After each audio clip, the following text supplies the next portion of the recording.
Hey, Crypto Code. Hello. Ooh. Hello, everybody. Hello, hello. Okay, give me a moment. I'm gonna go. Yeah, I'm gonna go make some coffee,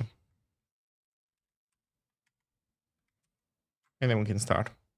You can read the today to dos here in the top right corner. So I'll be right back.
Okay, I'm back. I opted for some tea instead.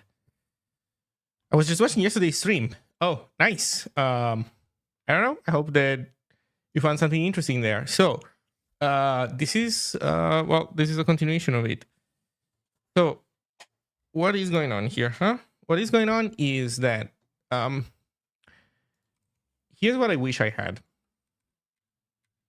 So, we're porting in the Zig website, and honestly, I wish I was able to do this.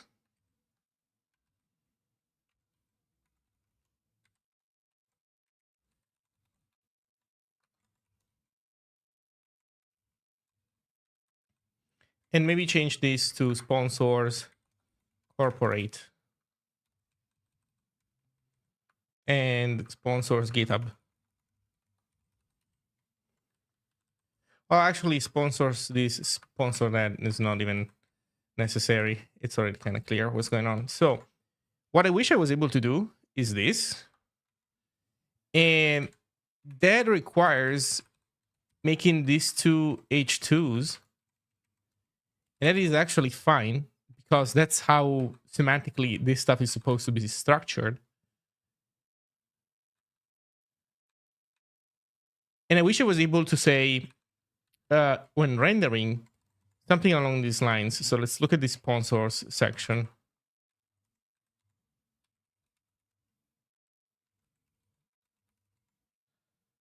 So instead of having the title be an internationalization thing, I wish I would be able to say something along the lines of,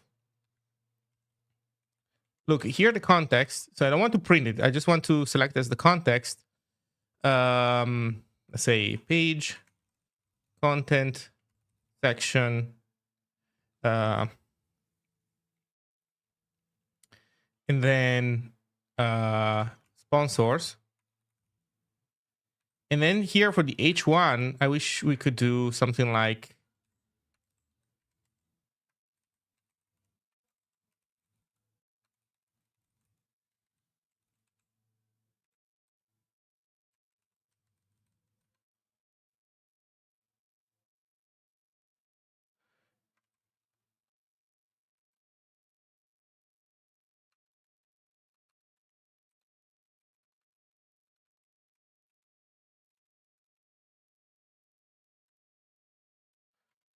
basically grab the heading title that belongs to this section and render it out manually, not do this, and then render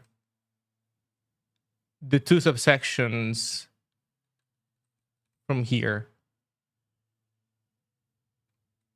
The reason why this is not okay right now is because I don't allow nested sections. Maybe I should allow nested sections, but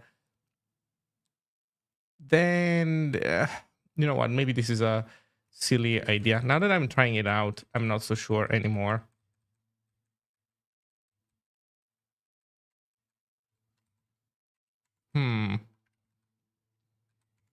Because on one hand, it would be nice to be able to do more expressive things. But for example, what if there was something written there? Then what do we do at that point? Like nesting blocks is such a bad idea. It just has too many foot guns.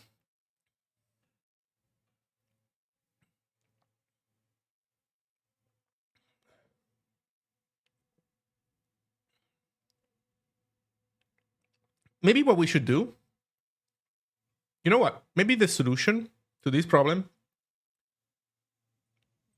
is literally allow blocks at every heading level.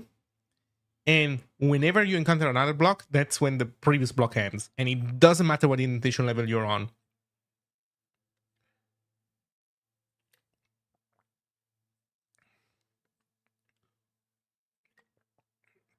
I think that's actually not a better way of going about it.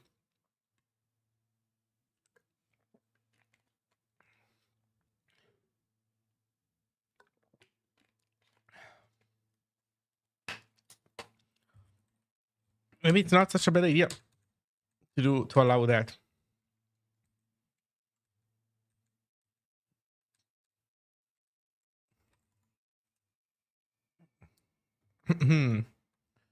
Okay, let's see. Do we build? We do build. Do we render? We do render. Okay.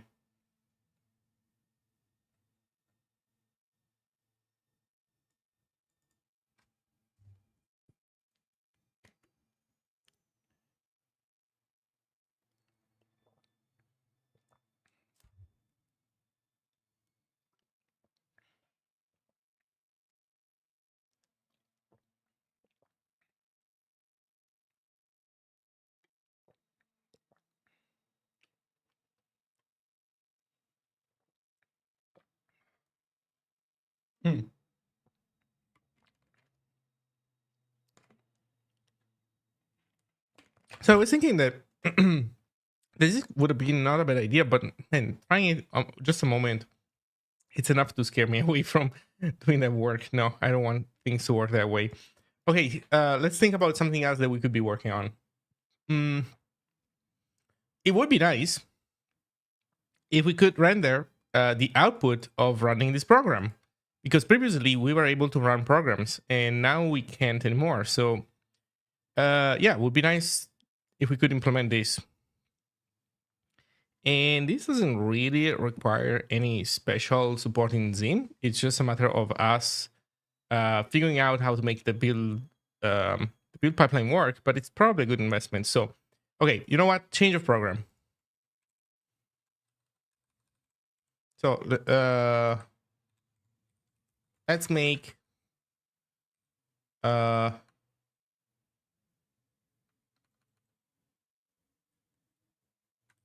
let's run code snippets for real.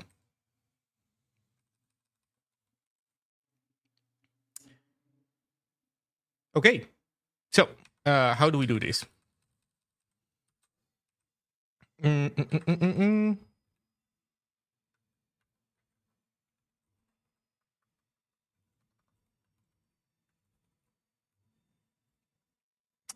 do we make this work? So we have this code sample. Wait, what's it called? Index.zig? Yeah, it's index.zig. So here's the code sample. This guy used to have a line at the top that said how to test it. These should not be here anymore. So I'm gonna grab it and take it with me. We're gonna go into the build script. And I think we need to make a function that basically runs all the test programs. Function run Zig scripts.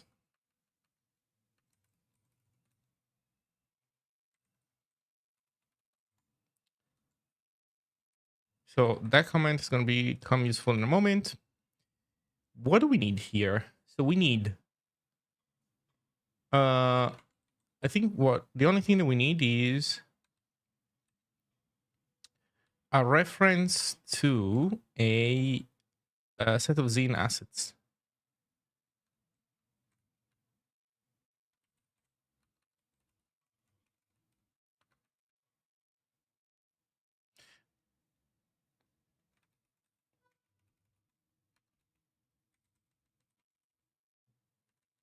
Is it maybe build assets?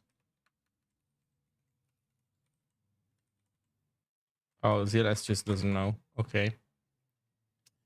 Oh no, it's neither. Because it's just a normal list of build assets. Oh, okay. Okay.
So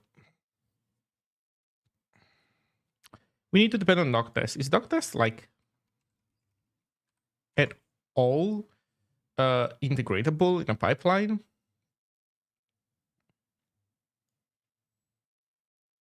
Yeah. Add anonymous import.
Is this the same program or not? Wait a second.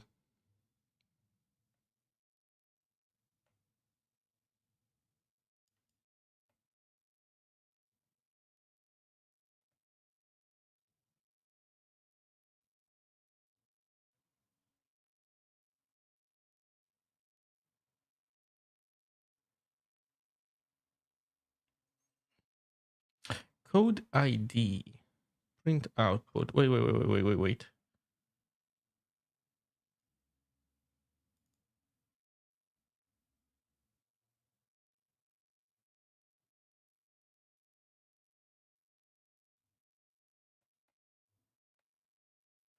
How do you specify what the code should do though?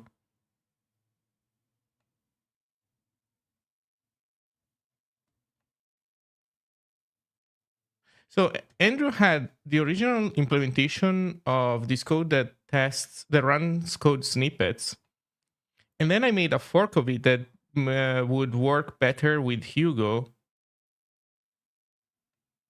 And now he wants to deprecate it, but man, I don't see this implementing even remotely what the other thing does. This is still too tied um, to his rendering system.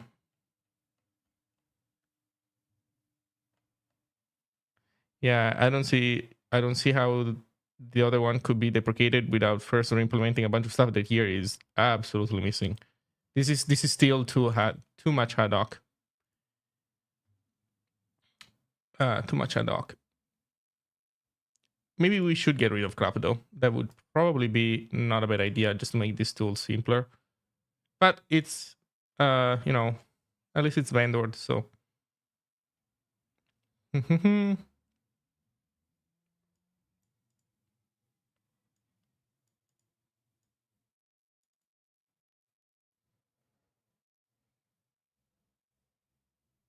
so in Hugo, the idea of inlining this stuff in the source code itself made a ton of sense. With the current architecture of Zine, it really makes no sense at all. Because it doesn't matter where you put the code sample, bundling everything inside of it, not really that useful.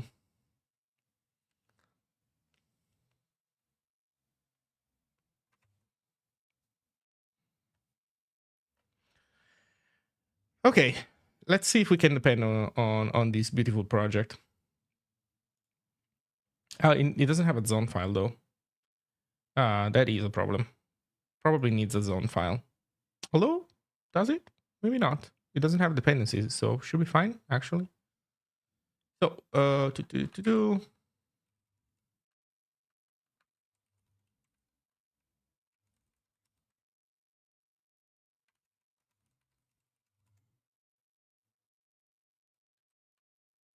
it's not name. It's save equals.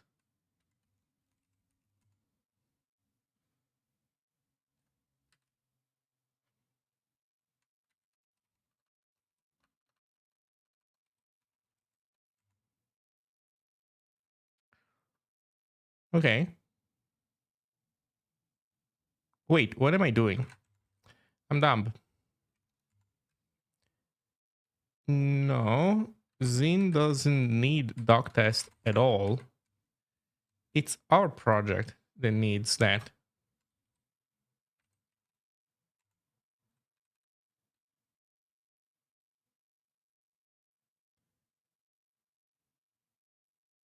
Oh.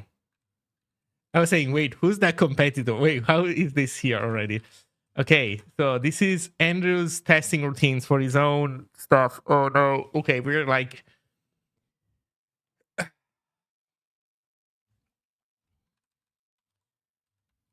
okay.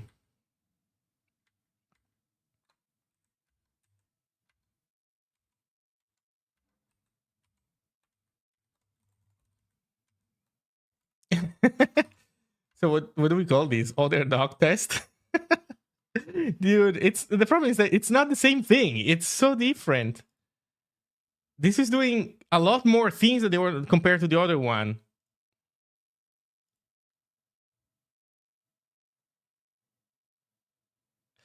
and use the build system rather than depending on a system command. How do you use the build system to run a script and expect it to fail? What am I missing?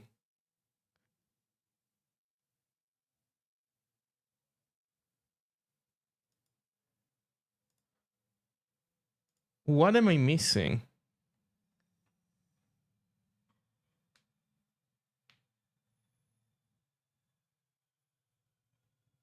Or maybe it's options, capturing output and rendering it to HTML documentation.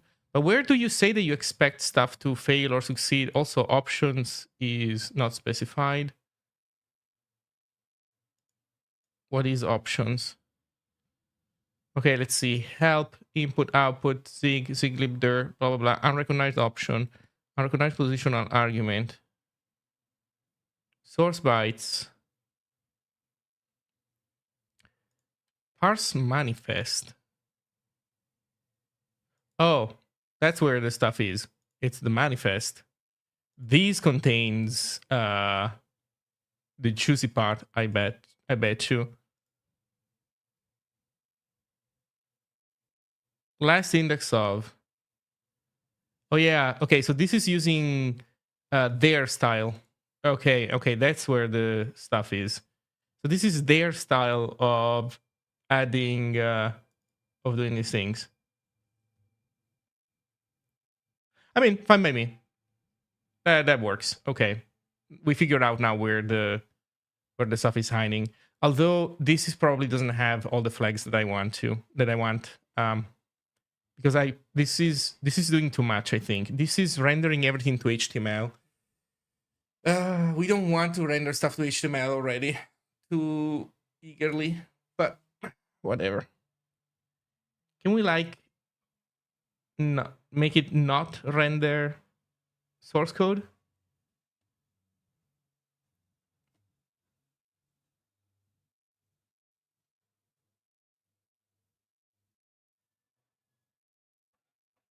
Oh, but then there's the problem of all the inline stuff.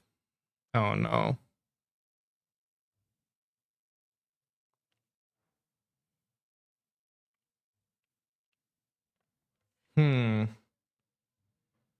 Just check syntax.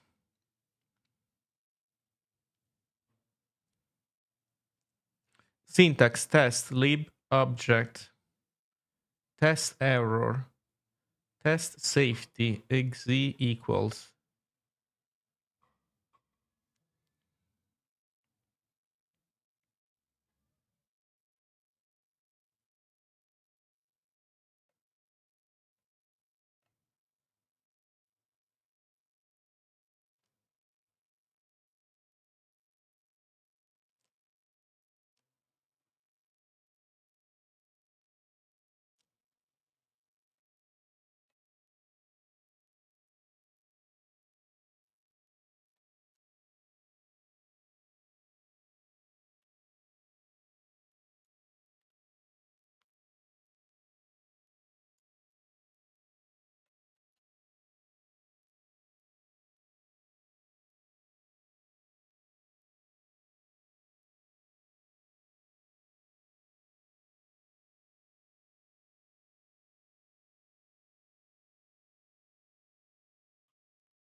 Hmm.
And the problem is that this thing is very, very, very, very opinionated.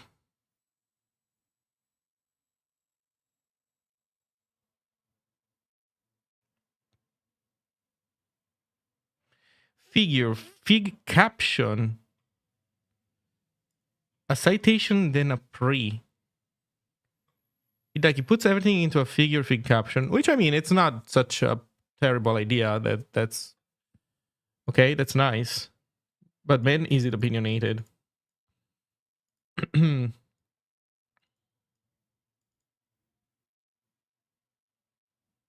Like it takes control over everything. that is not nice. That is not nice.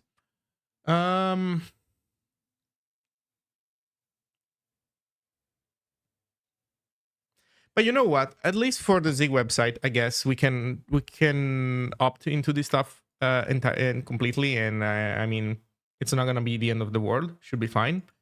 Okay, so well, let's use that doc test then. Since we have it. And now let's learn how to use that doc test.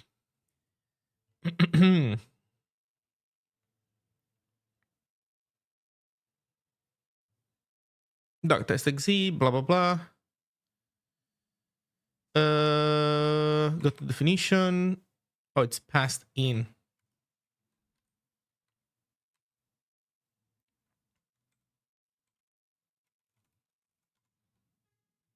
There you go.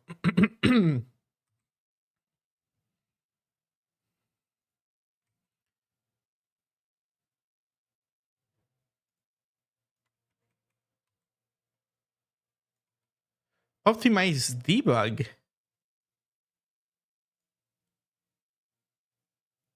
Optimize debug. Oh, we also have b.host. That's nice. Why is it optimize debug though? Is this a new Rust editor? Yeah, almost close enough. Super close. No, that's not that. Or rather, sorry, if you mean the editor that I'm using, Helix, yes, that is a new editor, Helix, written in Rust, yes, but I'm not working on anything like that. So I'm not sure that this should be debug here. Why are we making a debug build of doc test? Why isn't release fast good enough for us? Well, I guess we can leave these decisions as they were for now. docxz, run Zig script. Also, actually, this stuff can go in here.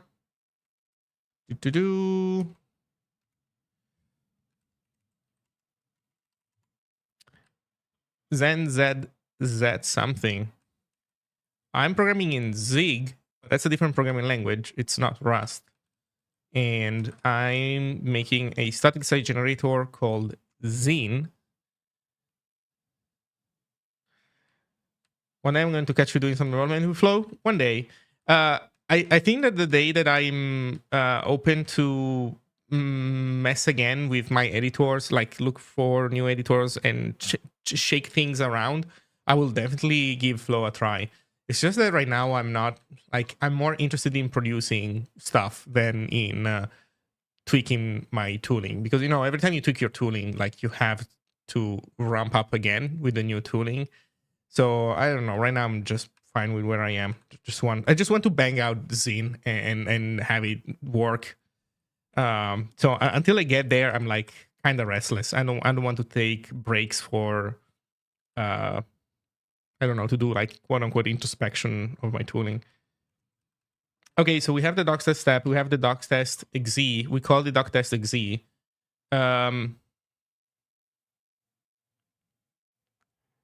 And we call it on index, I guess. Let's look at the sample invocation. So out base name, run artifact, args, Zig is b.graph.zigxz to do enhanced doc test to use listen rather than operating in a temporary directory. Zig libdir, add directory argp. Wait, where is P coming from?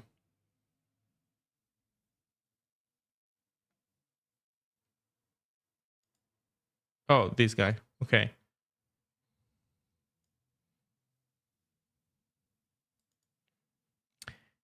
Add copy file. CMD, add output file arg. And this is being copied where? WF. Write files. Why are we using a write files?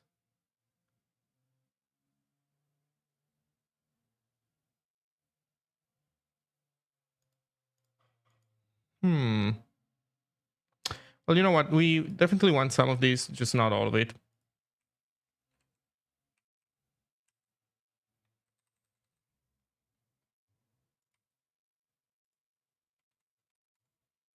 Okay, we run doctest.exe. I think that also, this is more like run one invocation of this thing.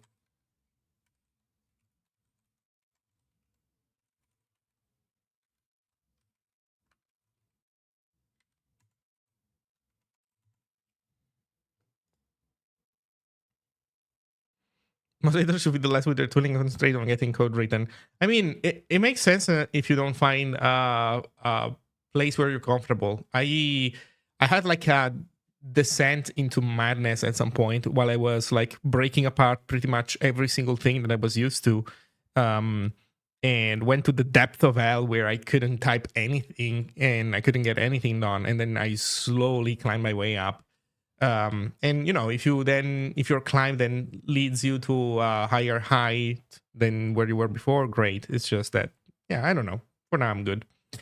And when it comes to other people, yeah, I guess that some people spend a lot of time tweaking, but part of life.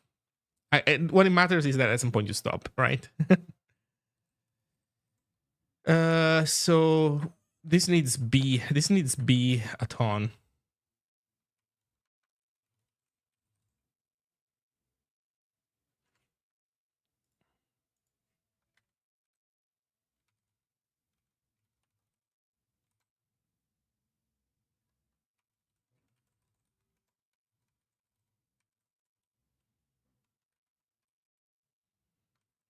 What does artifact give you? Oh, come on, man. ZLS is being such a pain in the ass.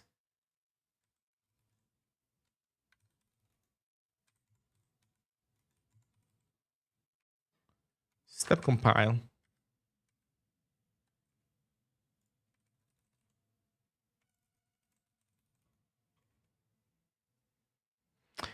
Does fonts look as good as Kitty in Ghosty?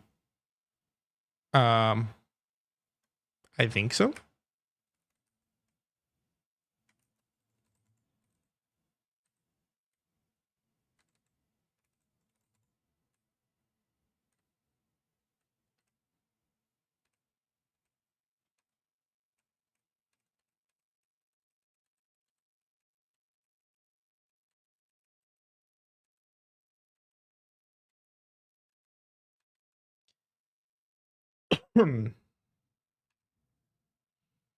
B.path BFMT their name entry name.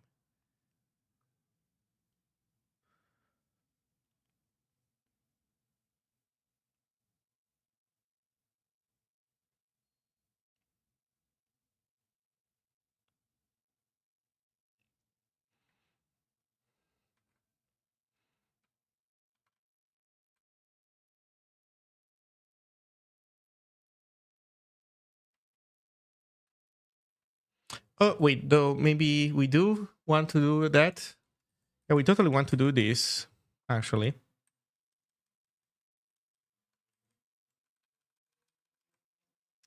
Their name is asset there.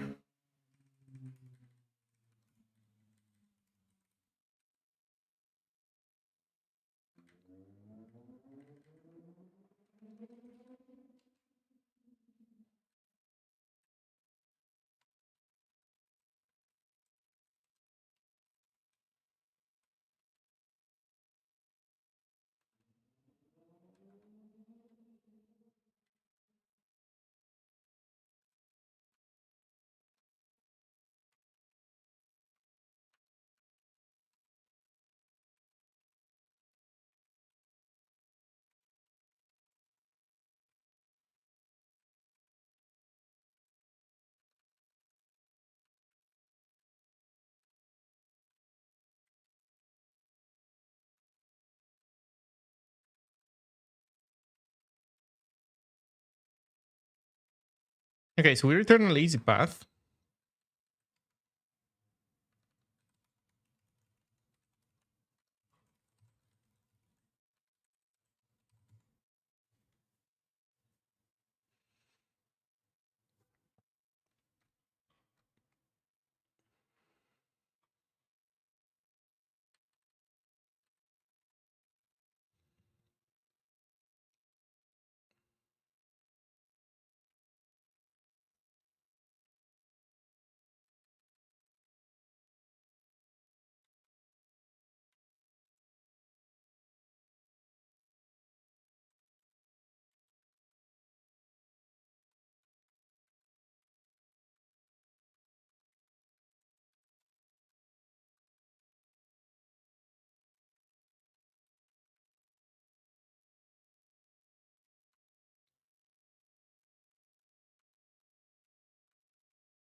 Oh, I want to call ensure something something capacity, but I forget the name. It's not total capacity. Ensure unused capacity.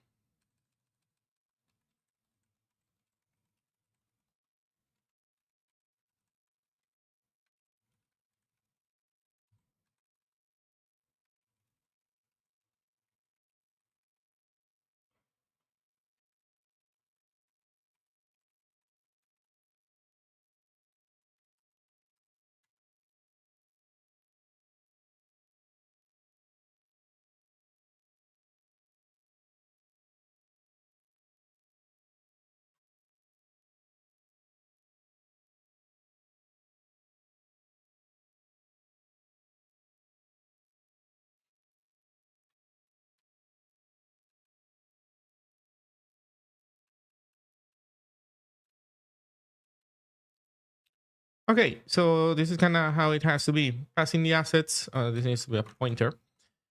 Passing the assets, append to the assets. Running is single bit script. Running is single Zig script means passing it as input, saving the output.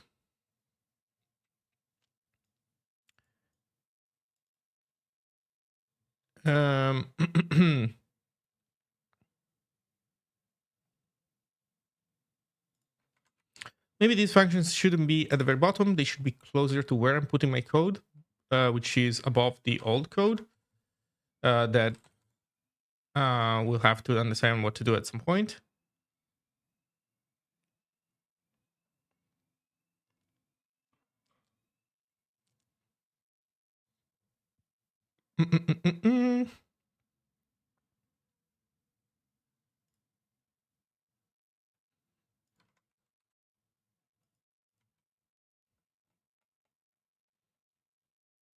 Okay, so we call it like this: b comma build assets, and then here we put all the files. Oh, we also need to pass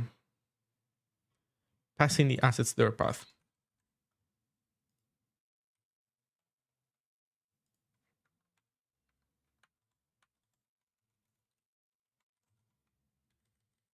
Okay, so we have zig code /index.zig. That's for now the only one that we have. Oh, also, here's the problem. Do we want to install these assets? No, the idea is that none of these assets is expected to be installable. So now that I think about it, this returns a lazy path.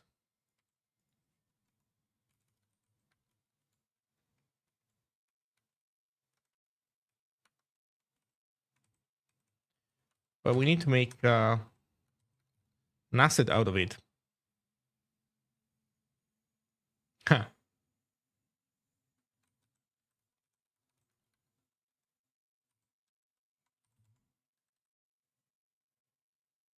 Use an declare identifier. Zone. Okay.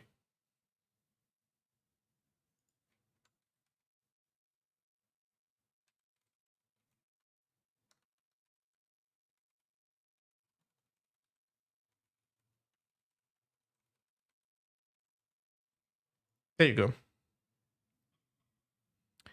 So with this, we should be building this as an asset. Let's see if we succeed at all.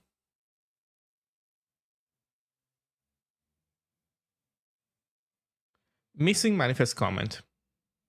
So we're succeeding, but now the file has some contents in it that we don't understand, that are missing. So we need to align ourselves with the other conventions. So let's see how they do this.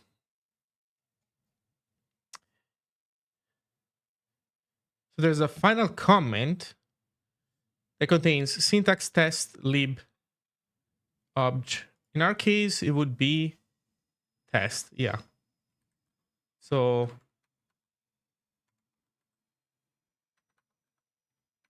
test, is this enough? Missing manifest comment. No, it's more complicated. /n/n. Okay. Oh no, dude, please, no, don't do this to me. Please. No, okay, I think that's fine, right? It just wants an empty line. To do support complex asset names. Fuck.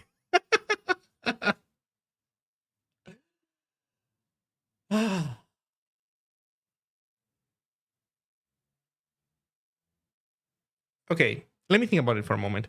I'm doing something wrong though, because actually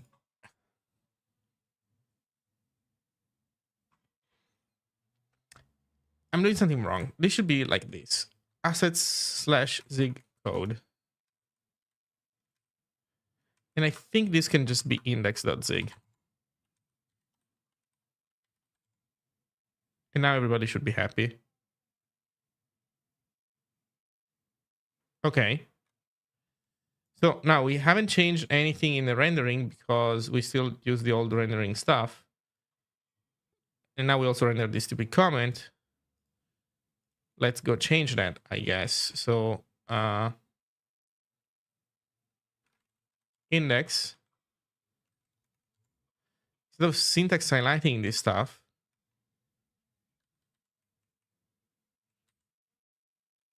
class code sample var equals build.asset index.zig. Oops.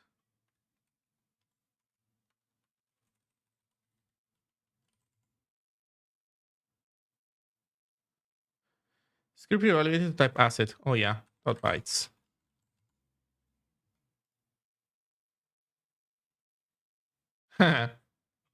Yeah. Too bad that it doesn't fucking fit.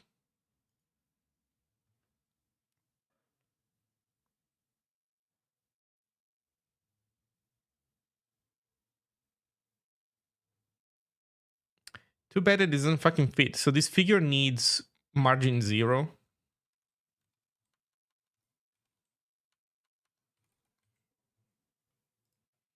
as a starting point.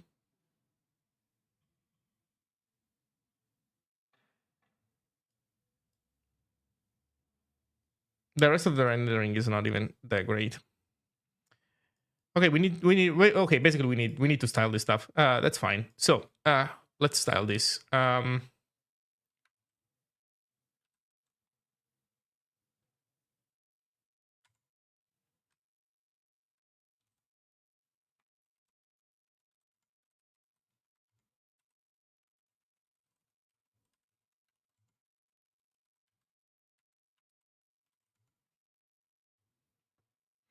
There's a green screen artifact. Oh yeah. There you go. Okay, margin 0. What else do we want to improve about this? I don't know. Let me see how these things are laid out.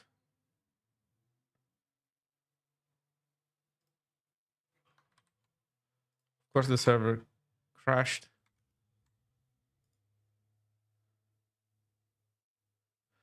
We have index, we have shell.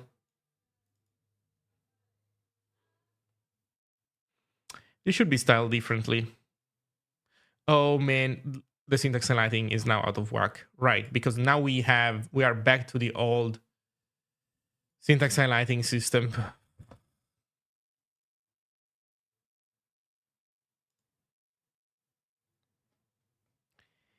Now we're back to the old syntax highlighting system.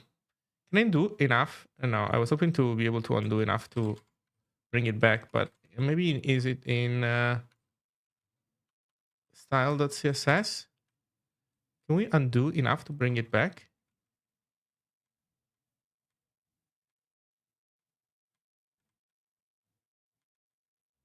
So we did introduce this new stuff here, but everything that we introduced was about the other syntax coloring. So you know what? Let's revert to the previous version and let's see what happens.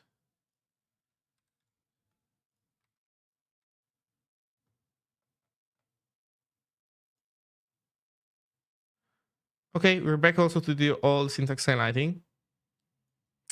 Almost. There's a thing that's missing. This thing should be colored differently.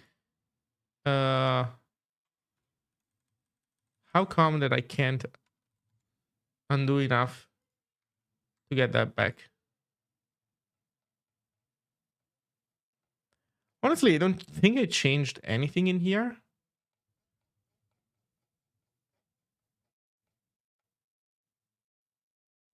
We might as well take the original one.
No, okay, it's just not kicking in.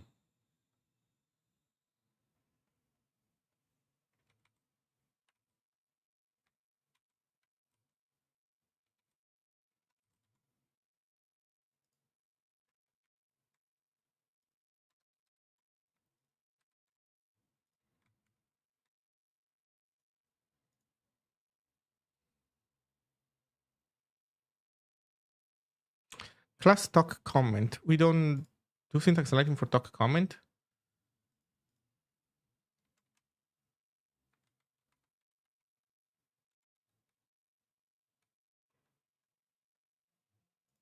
And what about then here? How do we do this?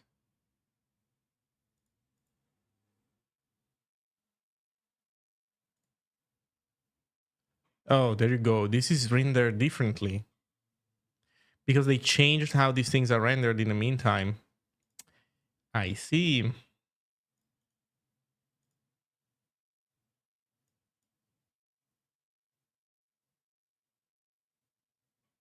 So let's find a comment.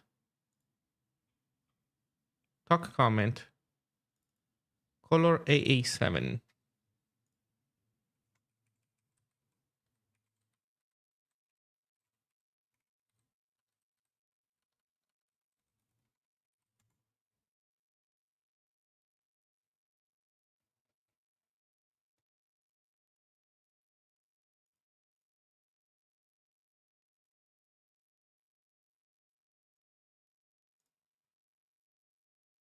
Okay. So we have it.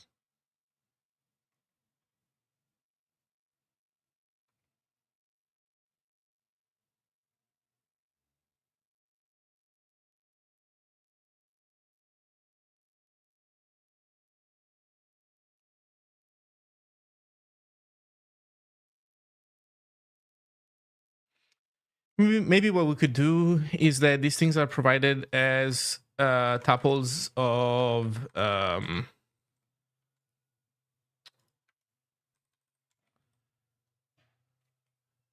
path and name. that also could help.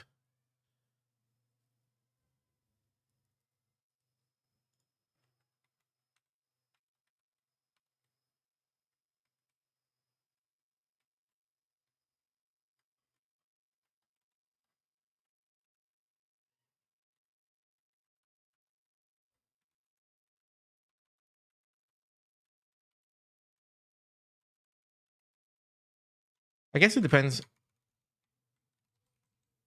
What do we have? I mean, they all have pretty decent names. You know what we're doing? Here's what we're doing. We're stemming these guys. So p std fs dot path dot actually stem is not probably the correct name. What's the name?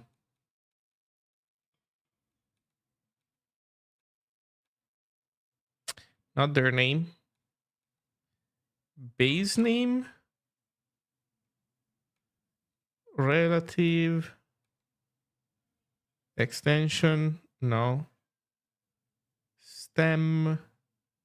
No, I think it's base name. It just didn't have any description. Well, let's not look at the weird one. Let's look at the normal one.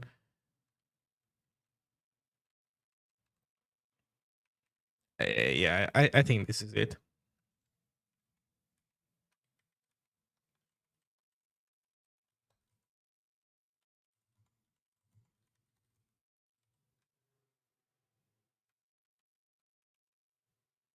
There you go. Okay, so nothing should have changed, so this should still be fine. Next is translation stuff or menu. The problem with menu is that we kind of wish we could reuse it, I think. But the question is, why is menu not part of the base template? I think the base template should have the menu in it. Actually, the base template should also have that translation footer at the end. That's kind of the point of having this template inheritance. So we don't really need those things to be separate. So yeah, let's go into index HTML. Let's grab this thing.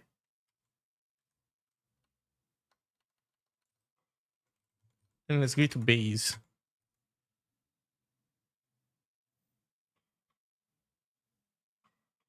Oh. Wait a second.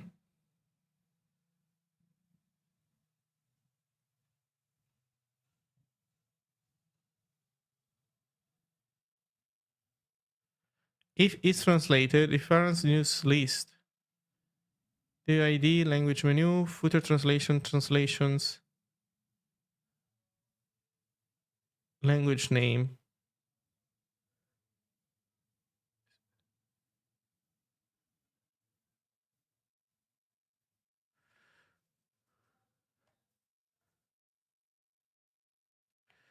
Or what am I missing? Are those two not the same thing?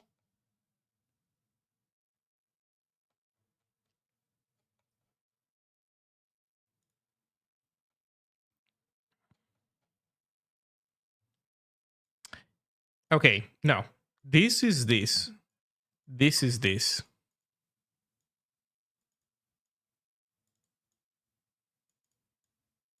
This is not. This is hard coded, not translated.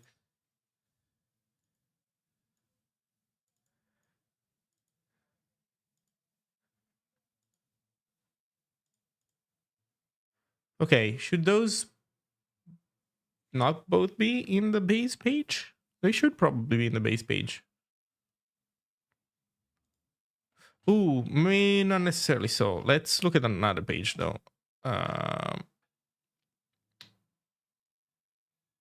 Foundation. Yeah, so this goes to the top. This stays at the bottom. Okay, so these are two different things. Okay, let's put this back here. We'll think about it later. Let's think about this one first.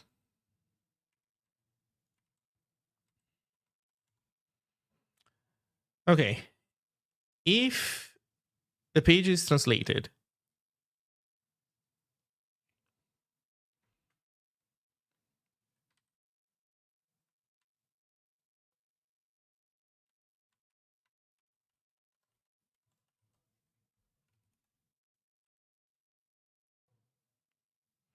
So if site dot local code dot eq us en us dot not,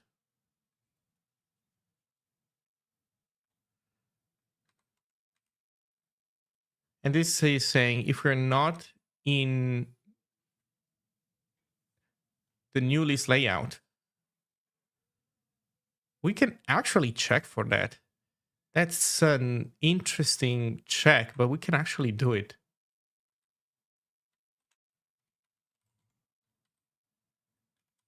And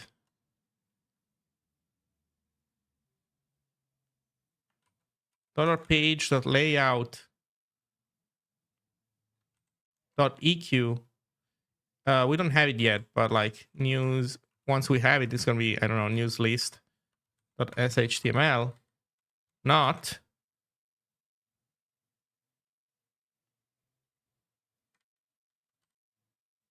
Can we do this? I think we can do this.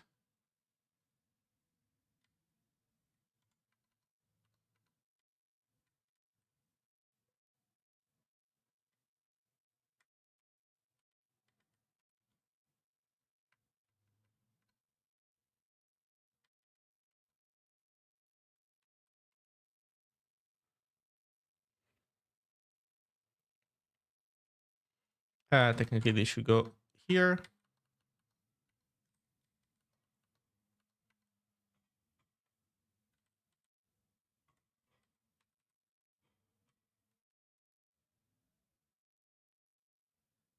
This naked knot, it's kind of ugly. Maybe the knot should go on the same line. Because it's kind of like a knot equals. But then that's weird rules. Okay, I'll leave it like this for now. So if we're not in those cases, then we show this thing. We show footer translation.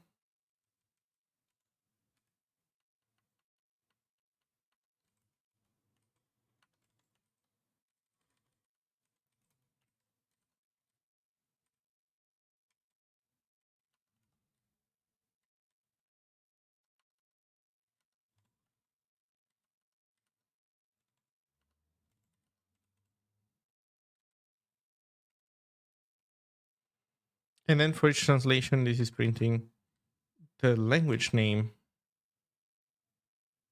Oh, that is one thing that we were kind of forgetting. Like, what is the language name?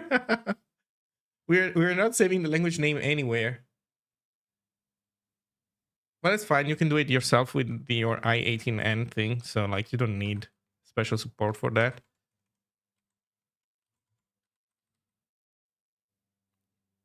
Okay, let's leave this stuff like here, like this here for now. Let's see what the rest looks like. So I see errors. Panic integer overflow.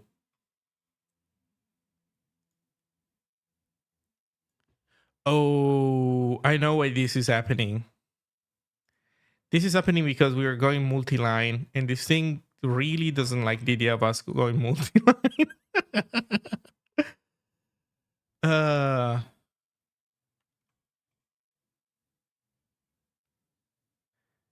It really doesn't like us to do that. So it's complaining about something. Maybe it's complaining that we don't have access to page layout. I don't know what it doesn't like. But the problem is that it's pooping itself trying scriptival, not bool. Scriptival, not bool? How can you say that?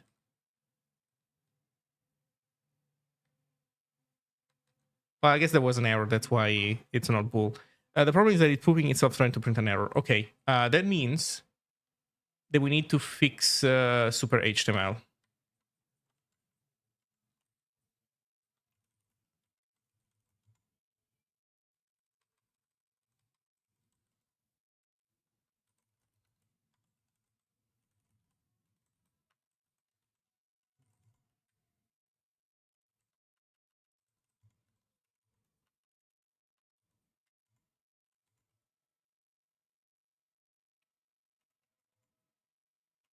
Actually, do we know where?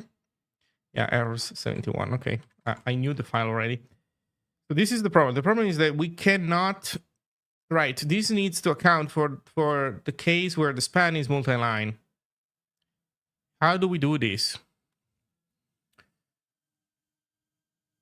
What's funny is that I actually did this for SuperMD. I didn't do it for this go on. So you know what? Why think when you can copy code, right? Just copy the code instead of thinking. So let's go do that.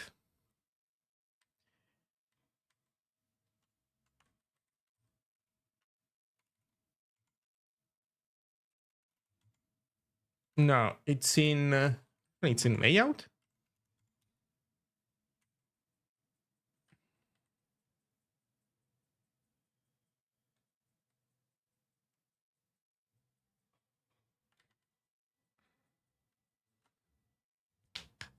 Character spacing's length is range.start.column -1 minus start trim left.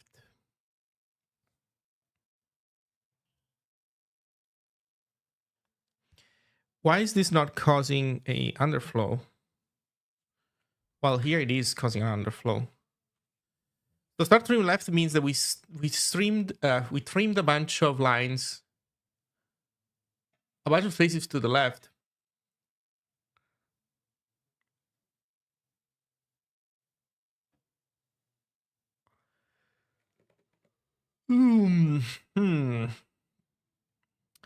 But span.start is smaller than that. How can that be?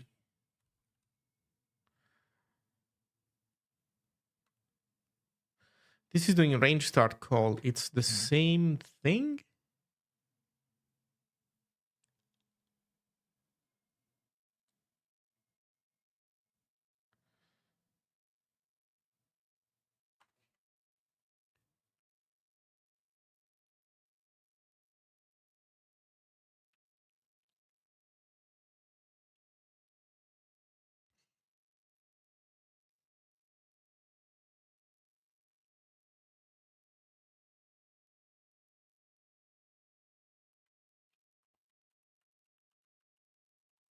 Let's do this for now.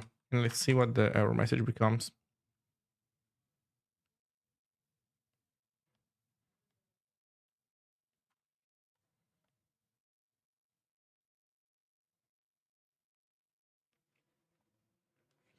No, value was generated from this sub-expression. Syntax error. Wait a second.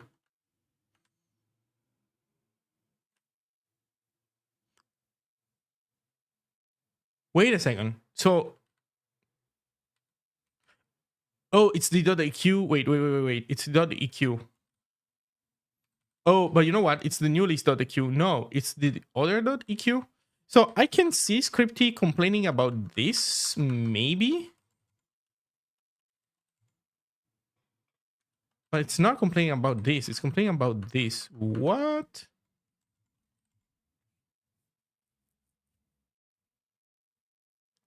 Built-in not found. Oh. It's equal.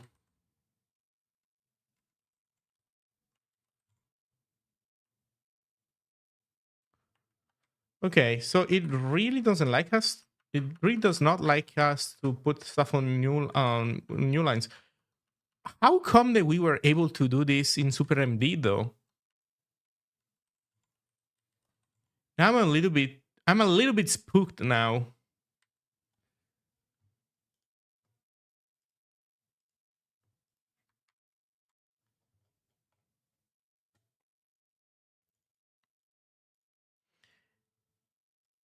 So this is not great because I fucked up some logical thing.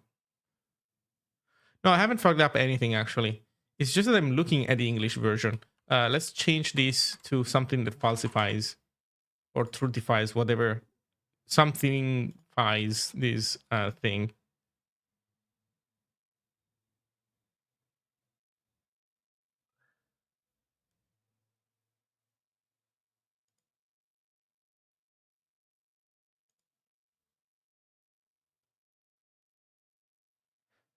Still no languages menu, I think. Word EM, yeah. So this should actually be true. Like site local code equals ENUK, not. So this is true. And page layout equal something something not. So this should be true. This should evaluate to true. How come it doesn't? Let's simplify the expression a bunch.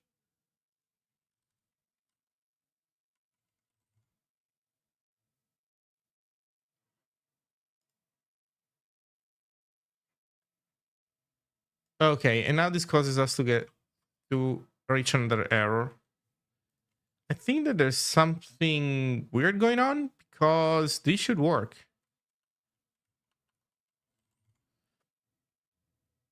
So this is true. This becomes false. Probably I should do short circuiting. My end doesn't implement short circuiting for now. How does this compare to Hugo? Structurally, it's fairly similar. It also features separation between content as markdown files, templates as HTML files. It has a different templating language because I really do not like Hugo's templating language. I'm also adding fancy stuff to Markdown that you cannot do in Hugo, like the ability to render a chunk of the original Markdown, not just the entire Markdown all at once, but also like just like a section of it, like using headings to split the Markdown into multiple things. And there's also other similar decisions being made that sometimes are similar to Hugo, some other times deviate from it. Like in Obsidian. Well, Obsidian isn't exactly a static site generator, right? So yeah, Obsidian has extra Markdown fanciness, but I guess my recommendation would be go to the website. I think I have it in the title. Go to zinessg.io and read a little bit around how it works. And so depending on how opinionated you are, how used you are to things in Hugo, then you can decide if you like what it's going for or not.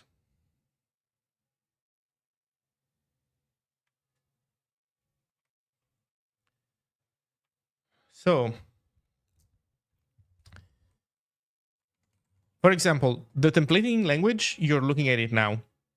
I don't use like this curly brace stuff. Well, by the way, maybe this may be a little bit confusing. I'm porting a Hugo site to Zine, so I'm translating this curly braced shit into this other scripting language. So, for example, instead of doing curly I18n, you do this. You use different expressions. Okay, you know what? For now, let's keep this simplified. That's fine. But that leads us to an error, and the error is that we don't have footer in our I18 file. So let's go put it there.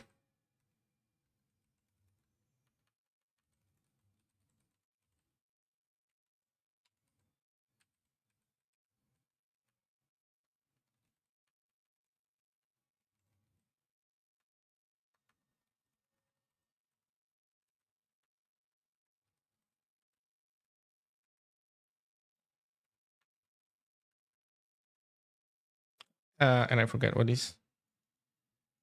This is the sentence. Okay.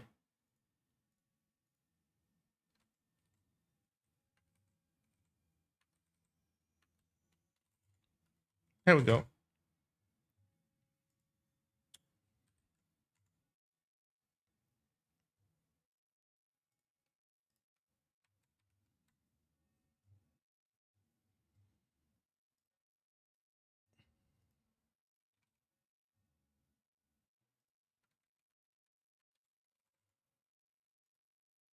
There we go. This page is also available in the following languages.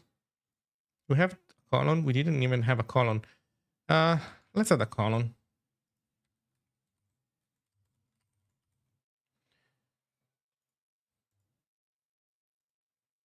Okay. Now we need to do this. There's a BR in here.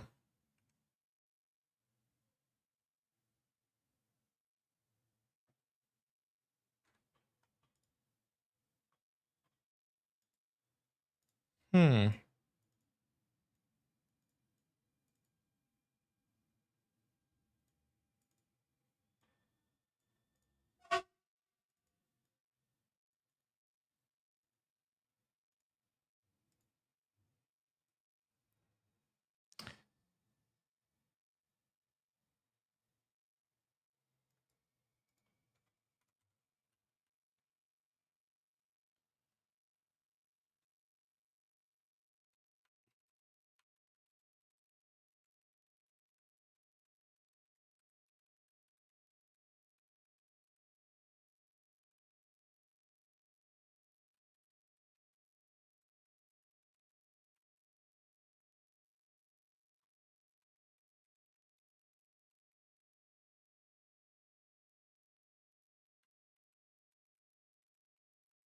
Well, actually, I can copy this one.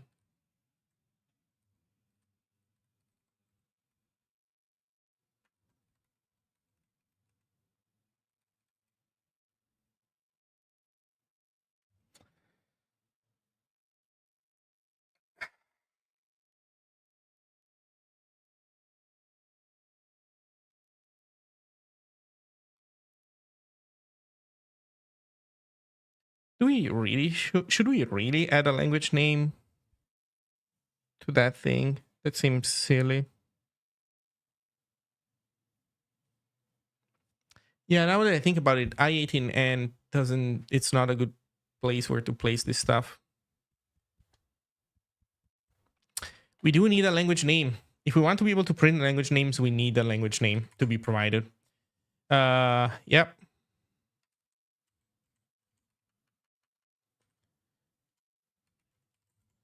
Well, we can do this for now.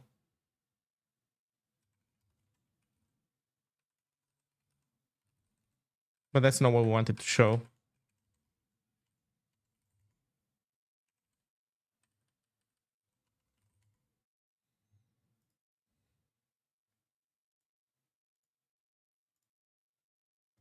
Yeah, and there's only English for now. So there's also that.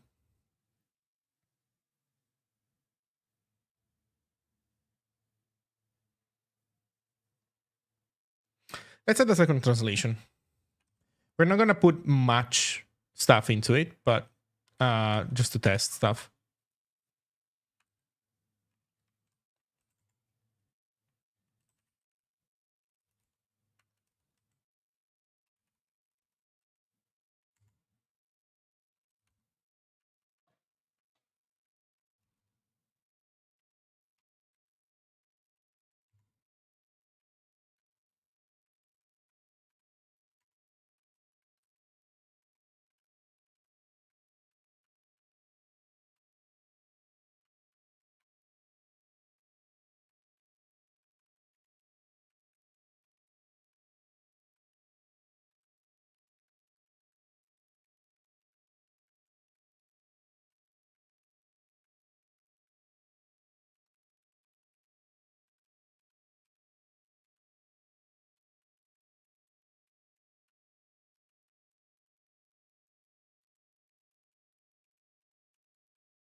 I'm not doing a great job at translating things. This is just mainly so that we can, you know, recognize the two versions, the two translations.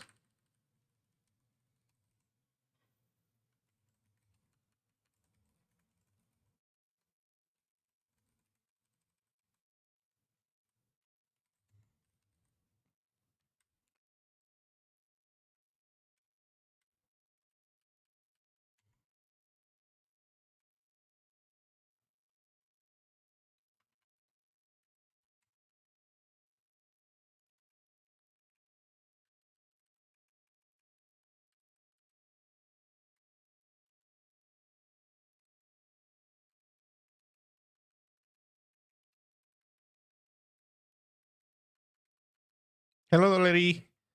Hello, hello.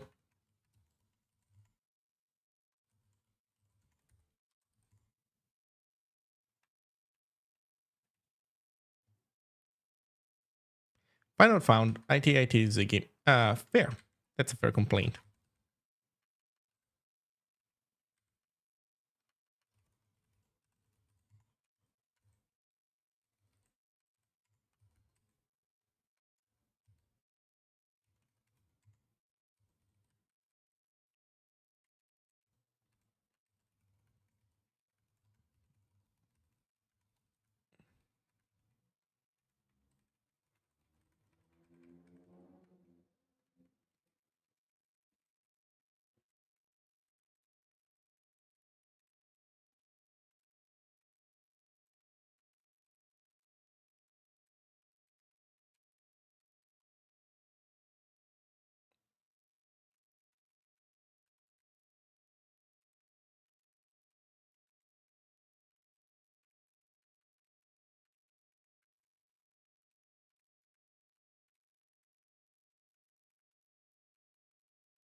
Okay.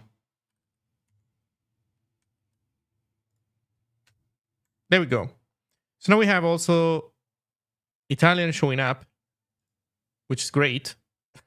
That's um, amazing translation skills for me, as you can appreciate. But so it's listed down there. How's the progress with Zine and Super HTML? So the progress is that we are currently, as you can see, porting the Zig website to Zine, but we are not yet at the point where it's like, a trivial porting job where you just have to do the mechanical work. We are using the Zig website as a real world project to see what things are missing, because there's totally, like, it's not like I don't know that. I do know that there are things still missing, and so we're using now the Zig website to drive what to prioritize now.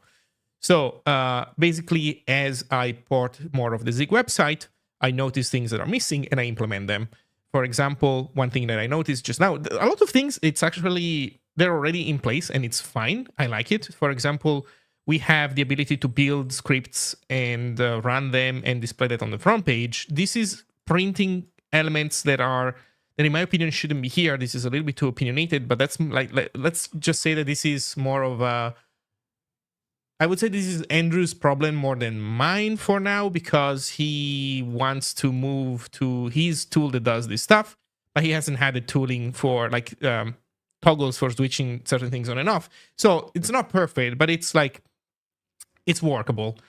Right now, I am adding more stuff to internationalization. For example, we just discovered that it's probably a good idea to have people say what is the name of the languages that they are going to use in here in their configuration.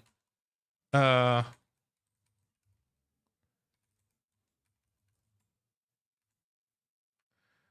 call it locale name.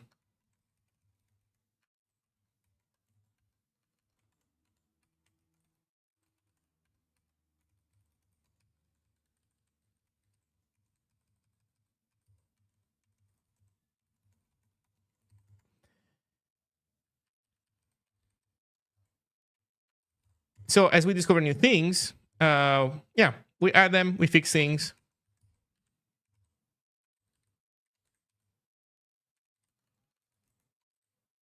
And we move forward.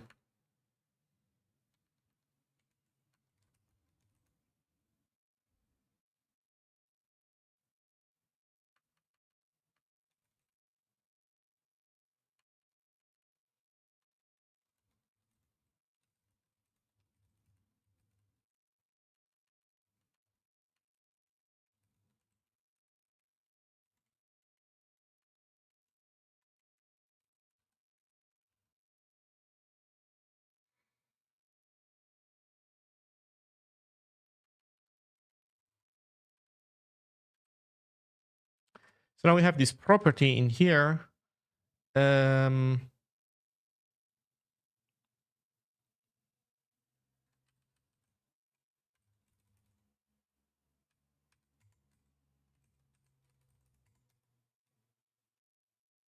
Yeah, the title gets passed around like that. The locale code gets also passed around like that. What about the locale name? I think the locale name should also be passed around. So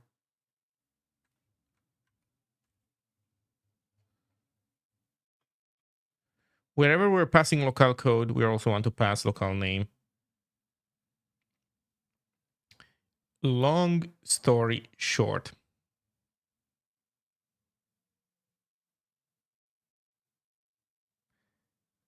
Come on.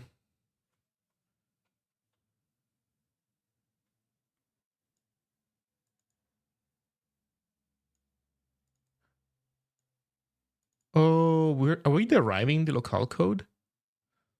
Don't tell me that we're deriving it.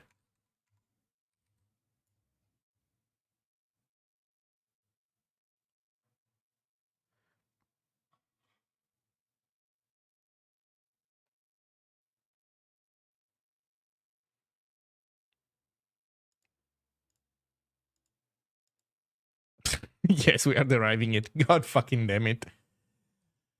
Okay. Um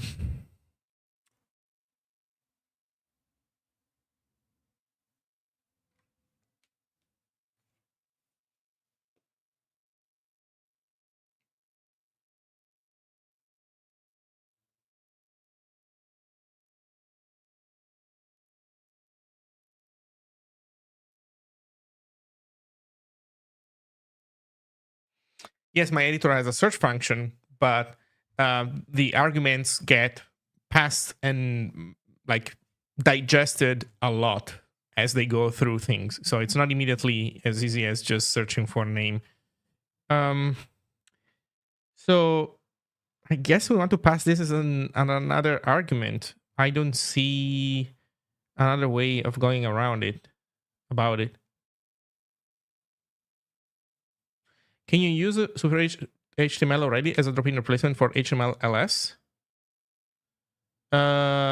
If you mean if by HTML-LS you mean the language server from VS Code, the answer is yes. You can install the extension. There's a Super HTML extension in the marketplace, and you also need the executables in the CLI, at least for now. And if you turn it on, you will get a better experience already with plain HTML for sure, guaranteed. You will get errors like that. By the way, it's not super fancy for now, but what is there is good. So you will get diagnostics when you write wrong HTML. Everything else has to still be provided by the editor, and in VS Code, I believe that you still get like auto completion and everything else that you had before because it gets provided by other components inside of VS Code. But at least you get syntax, you get diagnostics, which I think is great, and you get also auto formatting, which is almost great. I feel like there's like a couple things that I need to improve, and then it's going to be perfect. But it's while not perfect, I would still argue that it's great as is.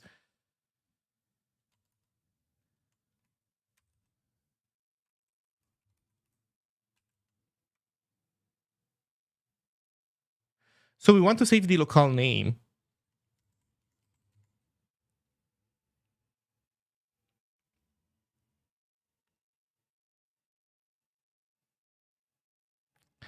That seems such a shame, though.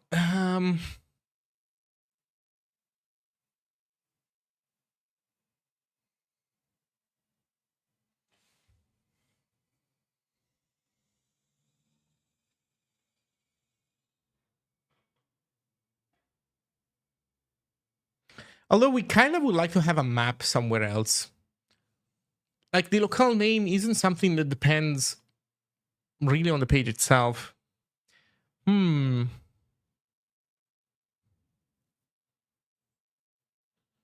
But I guess for consistency with what we're doing, okay, okay, I know what to do.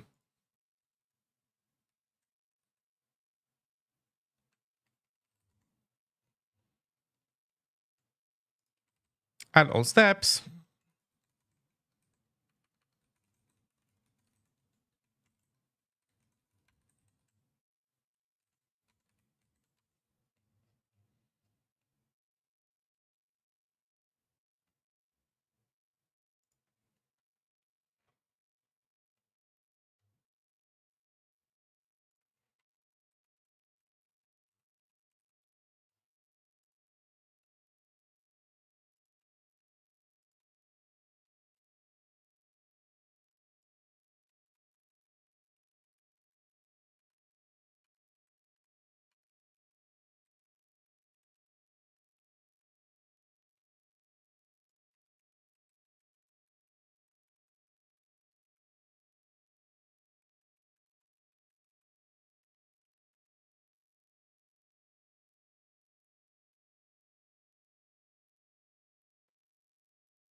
Okay. So we have that layout. Let's go grab this locale name.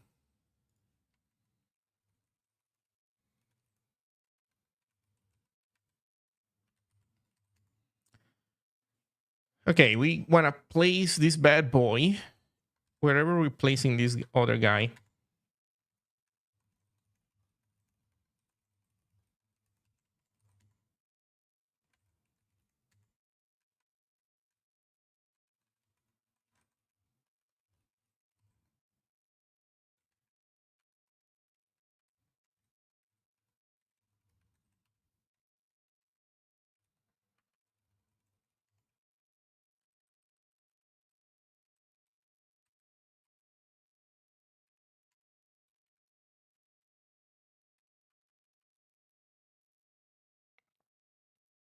So now you can do locale name also.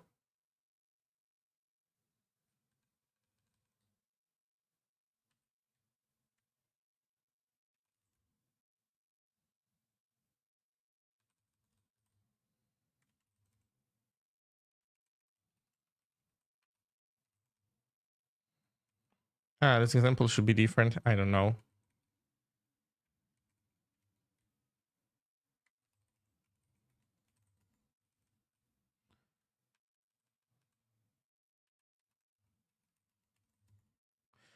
Okay, so now you can do .locale name. That still isn't good enough though for translations. So let's go do translations.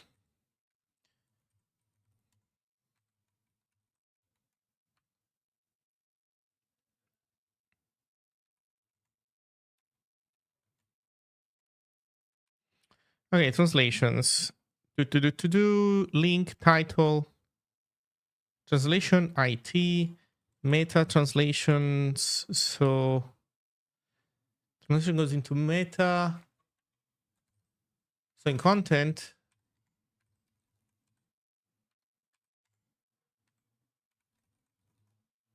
Yeah, we have a translation index entry. Index file page variant. So page variant contains local code. And guess what?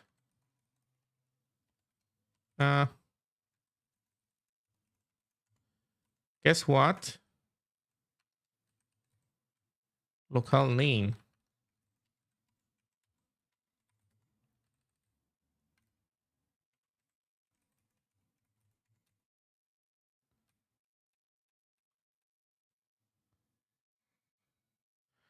Index translation.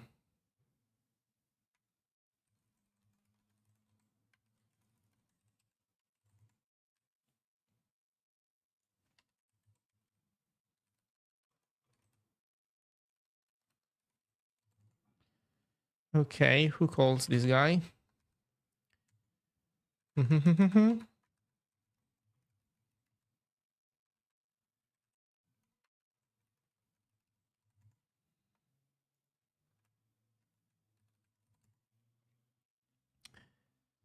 That's it.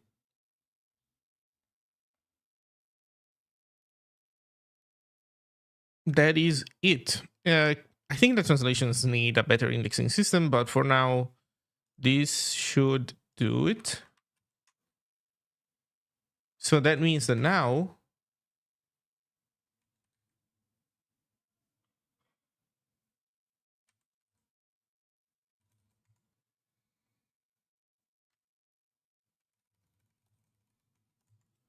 on a translation, you can do link.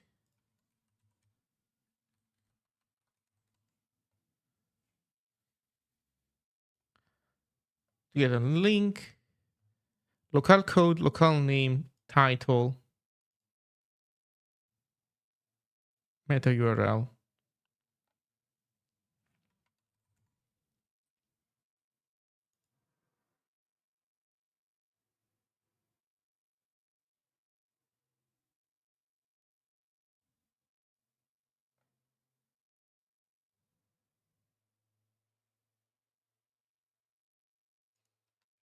I think there's two things should be methods since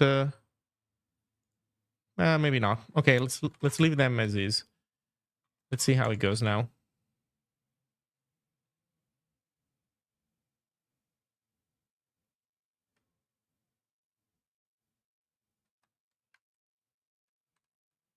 So in base, then now I should be able to do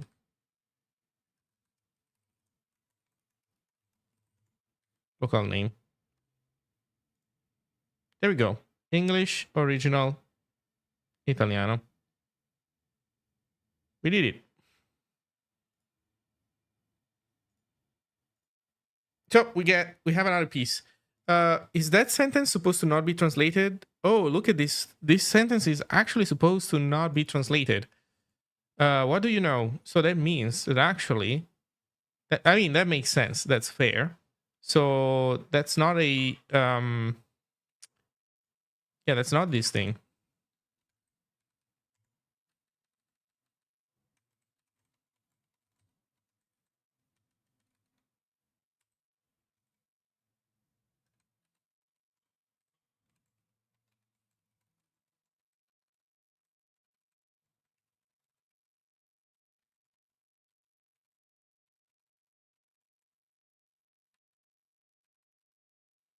Yeah.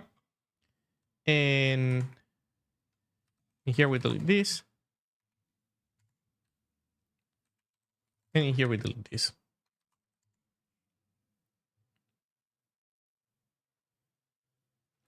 I have not deleted that thing. I have not.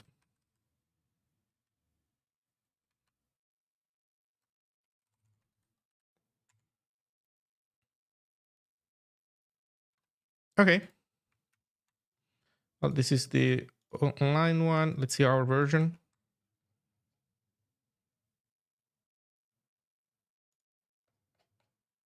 Okay. So this works.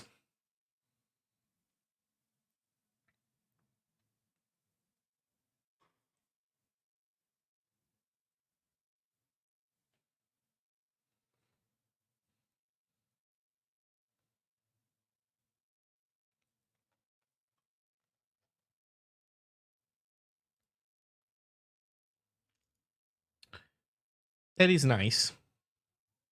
I think we want to add another capability to translations.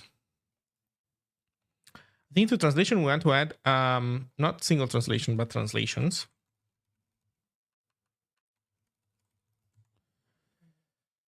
I think that we want to give the ability to omit the current one. Probably not a bad idea. Like list all the translations except the current one, maybe. But you know what? We don't need it right now, so whatever. What we need now is to implement this. This page was translated by the Zig community.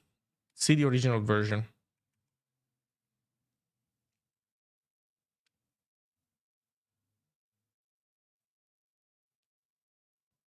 Huh, this is going to be interesting.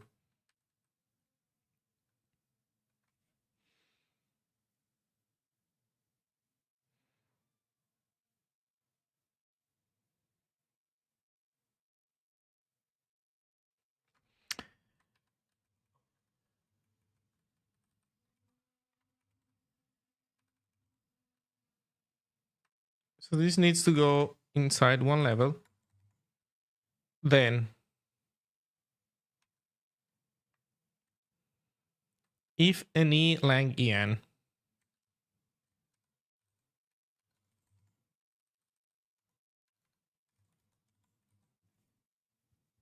So if $site dot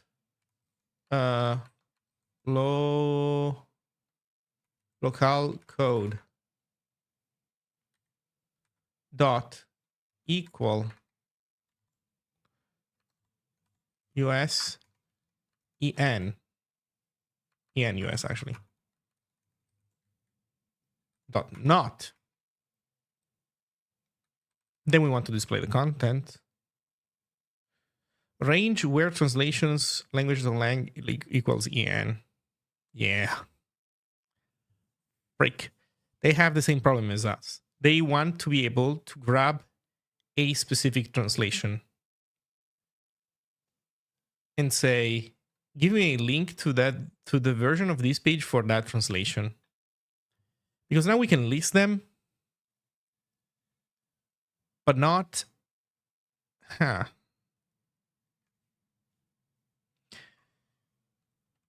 Okay, in our case, I feel like this should not be something that you make out of code that you write yourself. It's totally doable, but I do think that we should provide you with this stuff, in my opinion.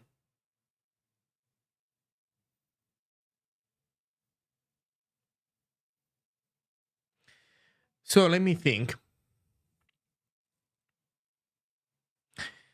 You can do page.translations, and it gives you all the translations.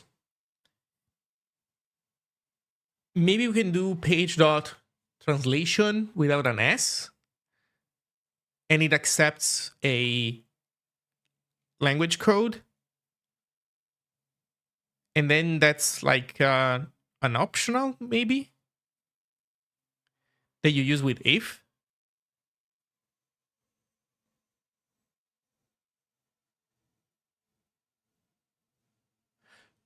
I'm also thinking that that check could also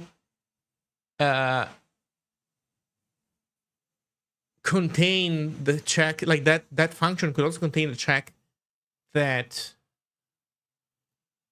we're not already in that language ourselves.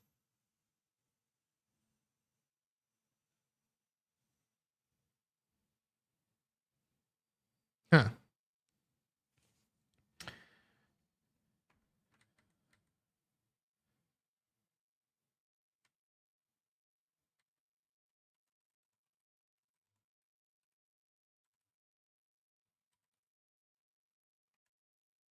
Just tuning in, so I might have missed some context. I think what you're trying to do is provide a URL to the canonical version of the page, perhaps page.canonical. So let me think about that perspective. That perspective works off of the assumption that there is one true version of the website and everything else is the non-canonical version of it. The problem is, in Zine, this is not how translations work.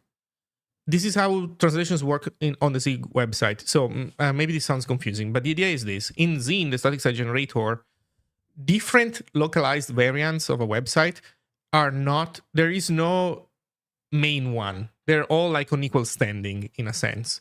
You can make one a little bit special by doing this.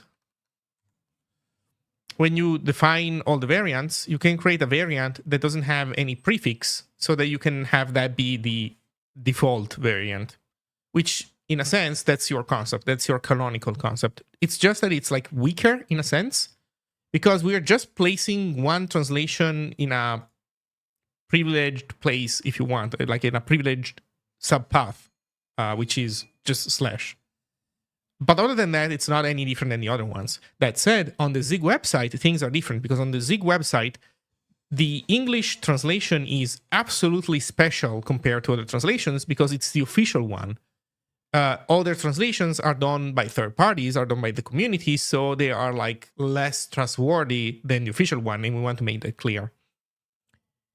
I don't think that my static site generator should have the assumption that the baked-in assumption that one translation is the canonical one and everything else is not. I don't think I should have that. I do think that it makes sense to give you the ability to grab one specific translation. And if you then want to use that, that power to have one translation be considered the canonical one, like we want to do in the case of our website, then you should be able to do it without too much fuzz. I feel like the Hugo doesn't give you enough. Like the fact that I have to loop over the translations myself and filter them. And this is a range. Like what's funny is that this is a range where I expect to have only one match. That seems dumb. You shouldn't be asked. You shouldn't be required to write a looping code when you expect the answer to always be just one. That's silly. But at the same time, I'm not sure I want to go that far. That said, page.canonical, you can say that you can put there the localization that has a empty prefix. No, I don't know. I feel like that this wouldn't mesh well with the rest of the design of Zine. But I also think that we should do better than this. So for now, I know that translations is not super nice, but I feel like that for now the most balanced thing to do is just provide a version of translations that filters out for only a specific one. You know what? Maybe this could be an argument to translations, although no, that would make translations kind of weird. So let's do it like this. Pubcons. I mean, this could be translation. This could be translation by ID. This could be as in,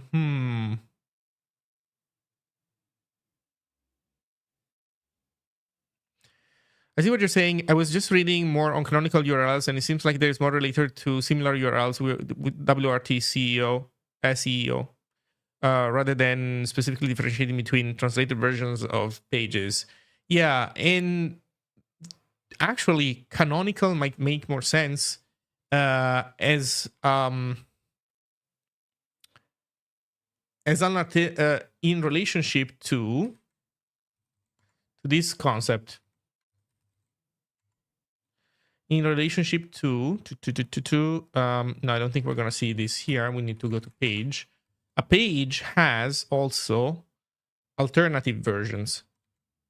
So an alternative version, it's basically the same content but rendered through a different layout and placed somewhere else. And you can also override, and then there's also like a couple extra fields that you can pass to this thing. And we use those for RSS feeds. So like in Zine, an RSS feed is it's an alternative version of your page rendered through an XML layout and output as, feed.xml or whatever. So in this sense, maybe being able to reference from one of those alternatives, the canonical link to this page might not be a bad idea. So yeah, in that sense, it would make it would be probably not a bad fit.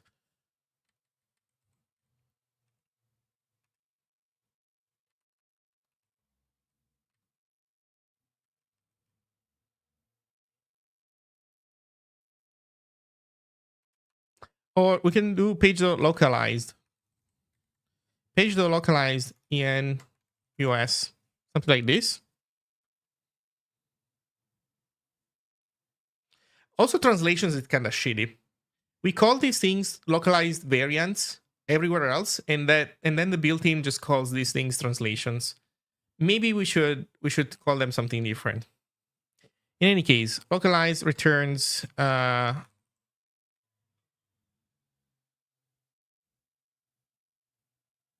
I actually don't know. How are these things defined? OPT.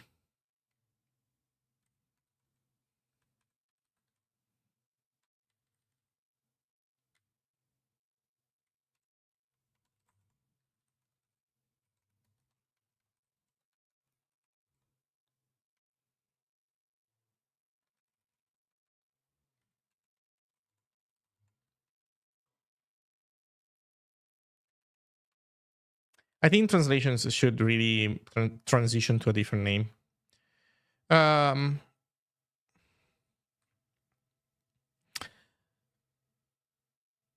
Returns an instance of returns a reference to a localization, to a localized variant.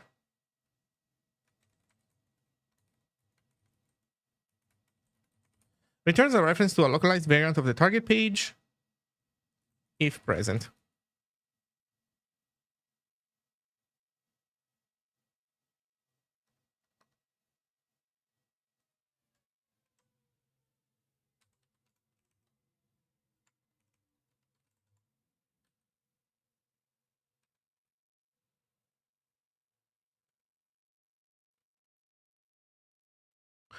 This is another interesting thing. Right now, we're working off of the assumption that not every page needs to be translated, because that's how it works in other static site generators. I'm kind of wondering if that's how we want to do it in Zine. Yeah, not every page can be translated. Like forcing people to translate every single page, it's too limiting. It's already too much for our own website. Okay, so making it optional is the way.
Ooh, can we make an optional of a translation? Oh god. Can we make an optional of a translation? Of course not. I hate optional how it's implemented right now. I need to do better. Maybe this should be...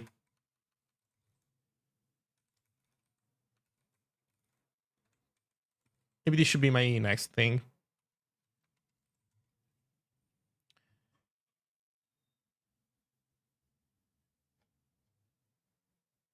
Is there anything else that I need to do specific to optional?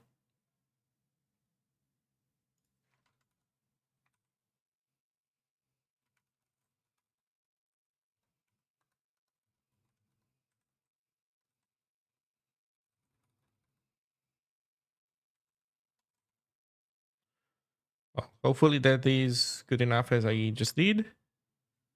Oh, we'll see in a moment, I guess.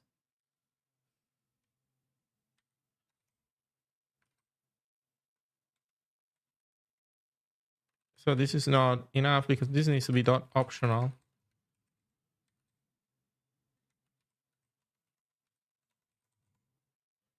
Yeah.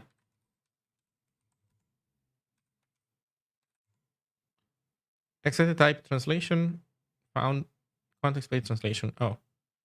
Expected translation found translation.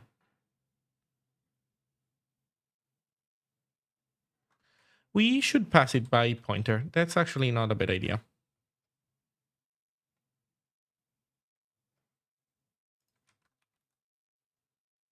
Yeah.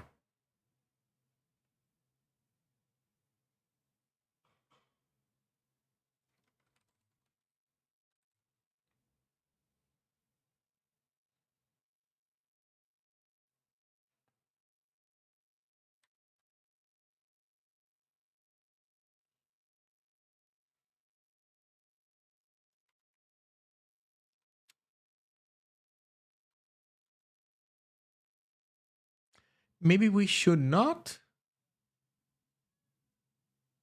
No, we can. Can we?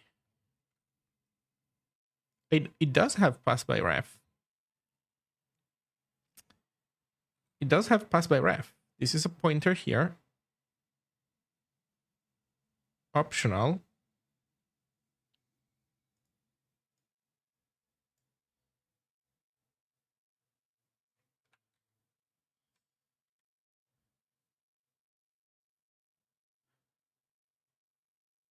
Oh. Oh.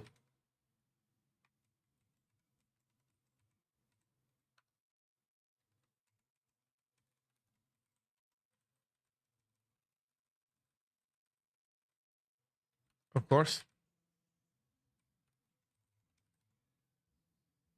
Oh, actually, this is not needed.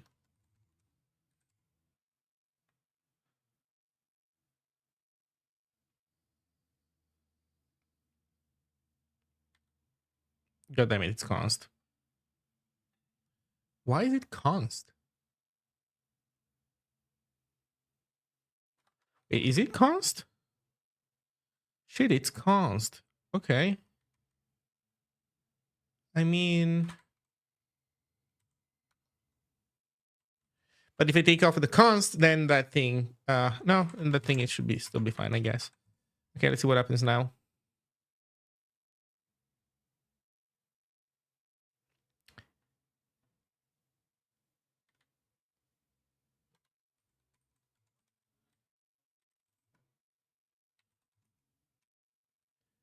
What's TI?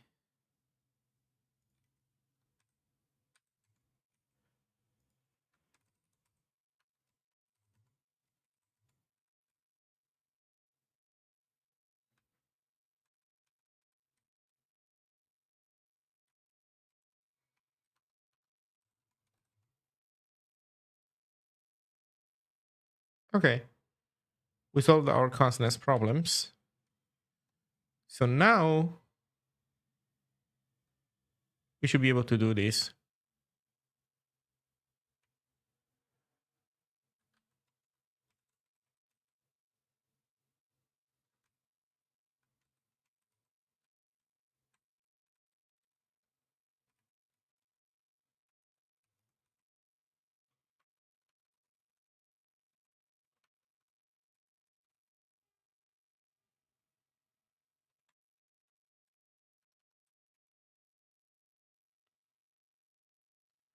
If page localize the NUS,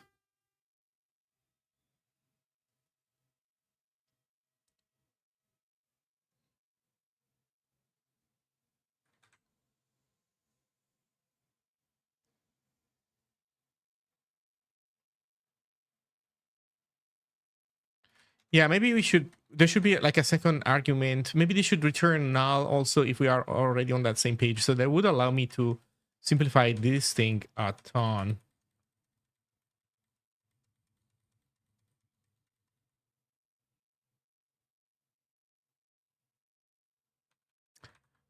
Oh well.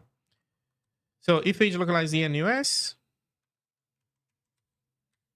page was selected by the community,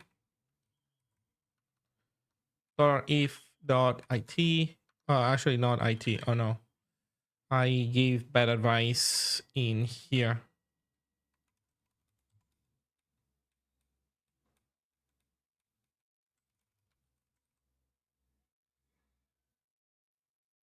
What's going on? Oh. Okay. There's no IT underneath.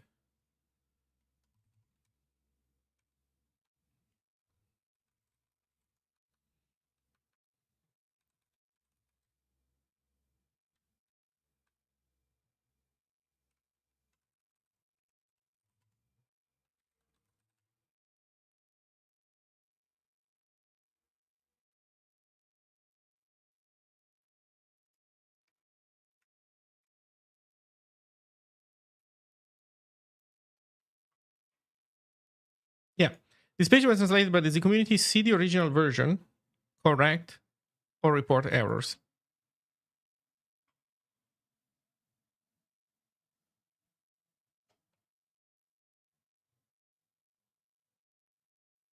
That works.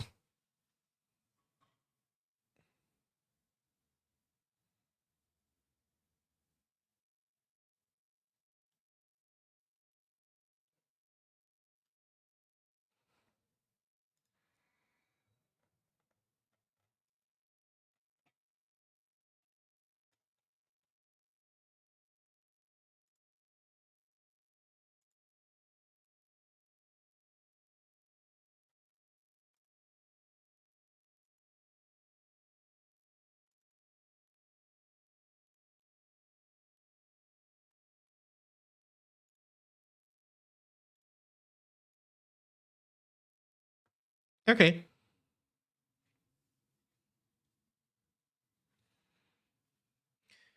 Woo. So we have a lot more coverage now. Yeah, this thing.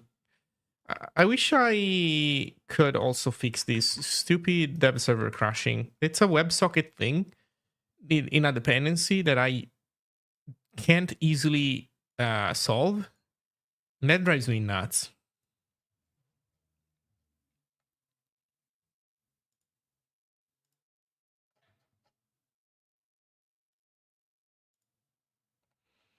Okay, so this is actually all correct up until here. What we're missing is corporate sponsors as a reusable block of information. We don't have that, but we can make this happen easily. And then what? And then the menu.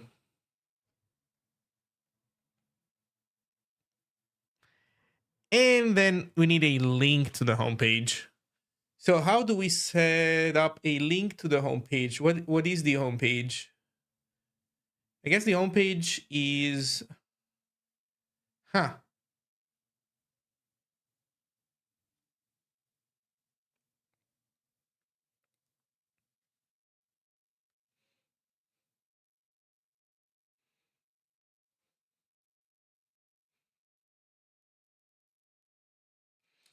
Well, you know what? In our case, I think we can cheat a little bit because it's so it's so basic to get this right. Like you don't need any particular like logic methodology to get it working.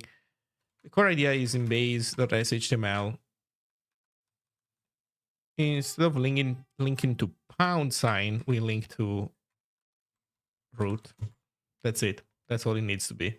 No, okay, no, right? Because we don't want the root. We want the localized homepage. Right, like if you're under Portuguese and you click here, you want to stay on Portuguese. We know how to do this. We know how to do this, but we don't have a built-in for it. I think it should be site dot something. Site dot index, maybe site dot index.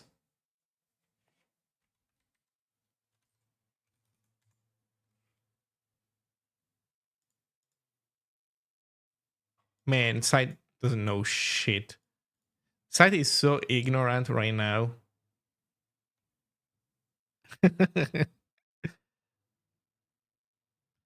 Let's do site dot index.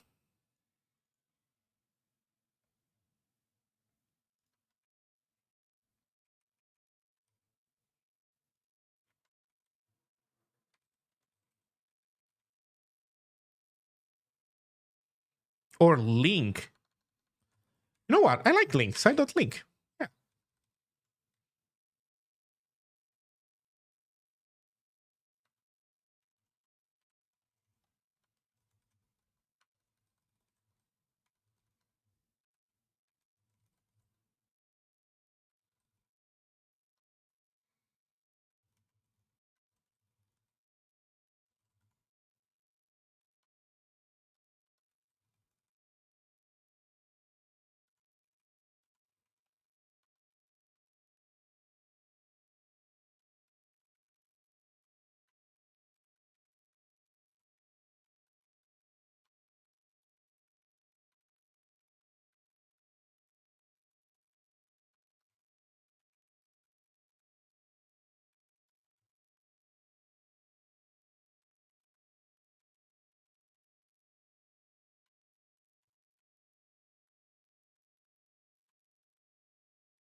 that's actually kinda what you want, and it should always be there. Everybody has this.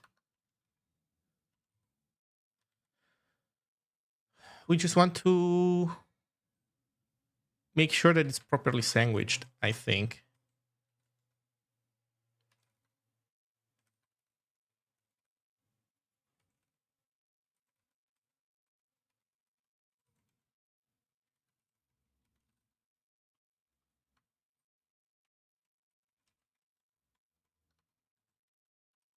Yeah, catch panicum, that's not great, but whatever for now.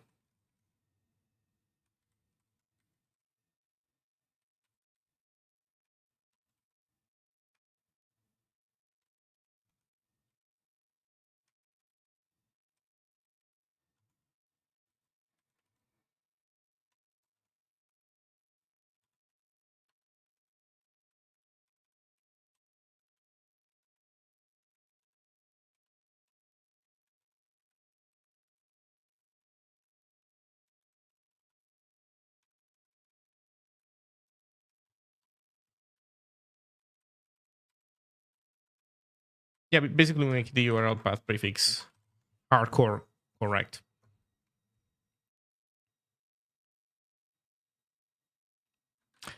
Okay, so this should be fine.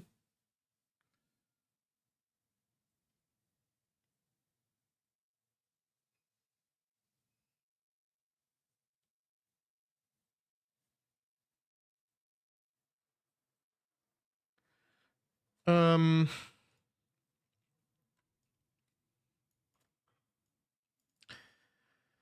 string equals URL.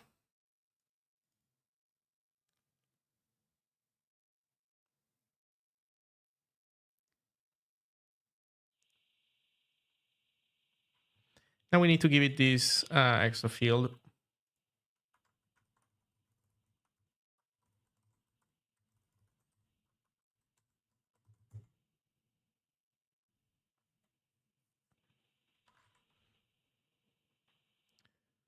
So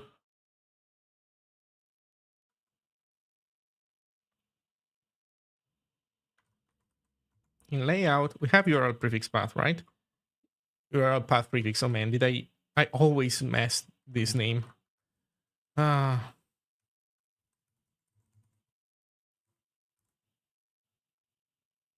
URL path prefix. Okay. So we just need to give it to site.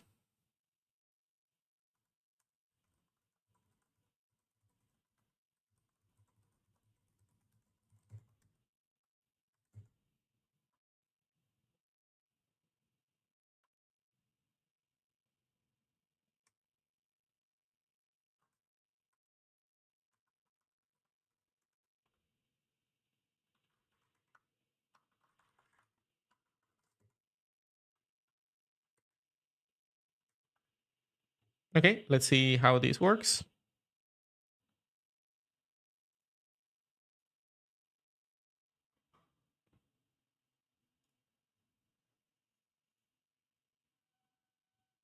There we go. IT, that is absolutely perfect. Except for the web server, the dev server that keeps crashing. That's a different problem though. But yeah. So this is it. Side link. It was as easy as that. Okay, so we have that implemented as well.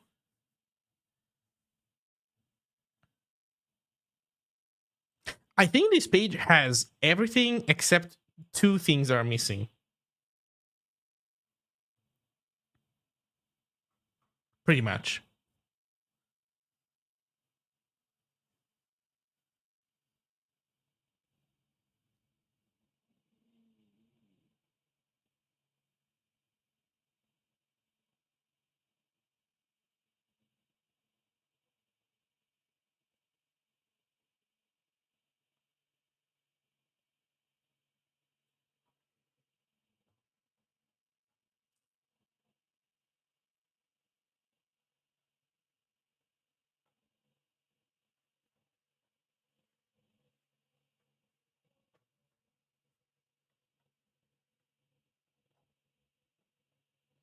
Okay, so here's what I think I'm gonna do. I'm gonna take a very short break. We implement this. And then we start working on the menu. And I think that after that, we're going to have the homepage working.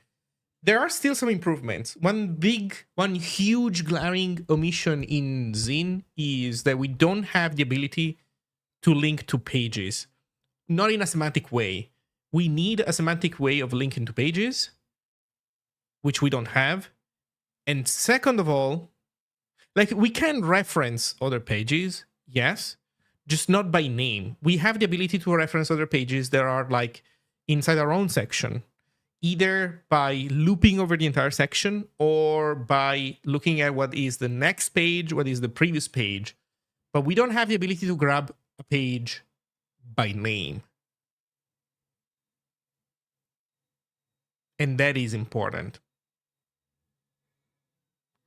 That is important. So we might need to implement that. What I would do is make everything work and then upgrade everything to working through page links.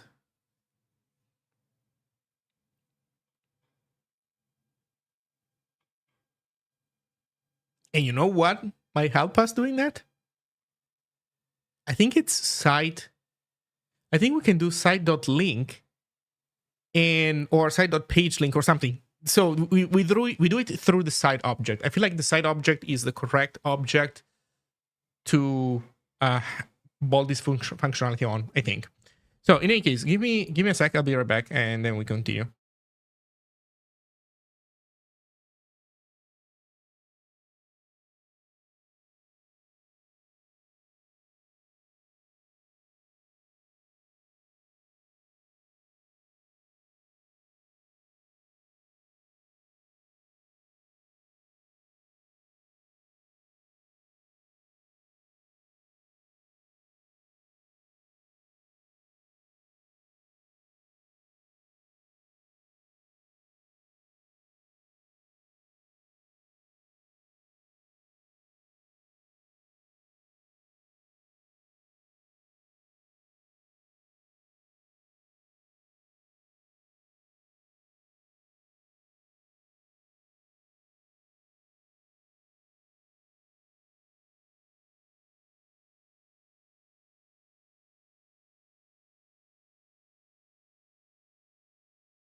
Okay.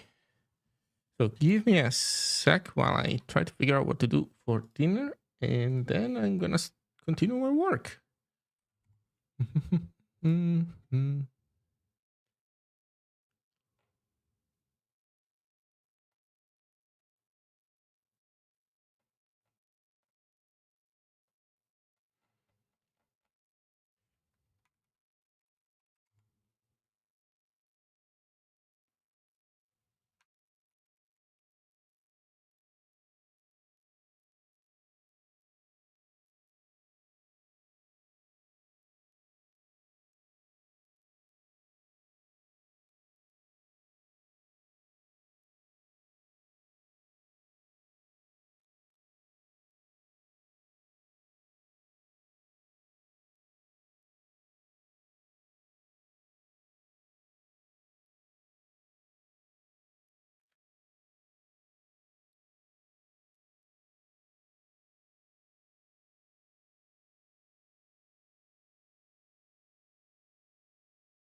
Okay, so dinner figured out.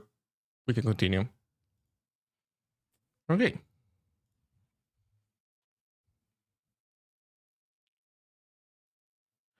How are people doing on YouTube? Hello, any web framework for Zig? A web framework for Zig?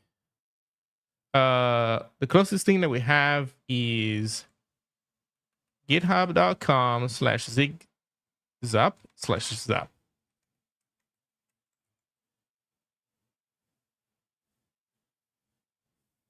It's um it's a web server.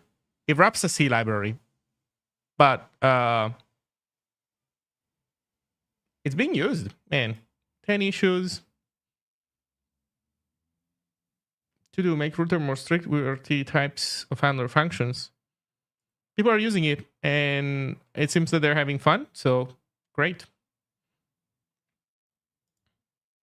Rewrite BC++ test server.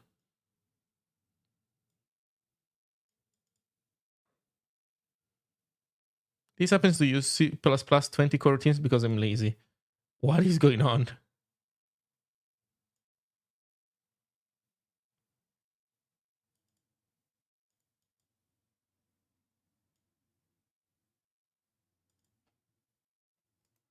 Okay, so stuff is happening on this repo. So if anybody wants it, there you go. There you have it.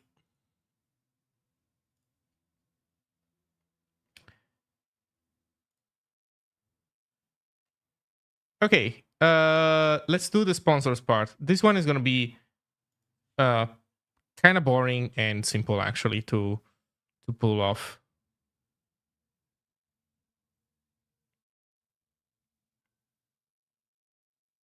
So the idea is that oh yes, in the original code, this stuff was a complicated snippet because I had to put it in the middle of the content. I had no way of just putting this in the layout, but now I can. Oh man, now I can. It's so easy. Jesus. There's a CSS styling here.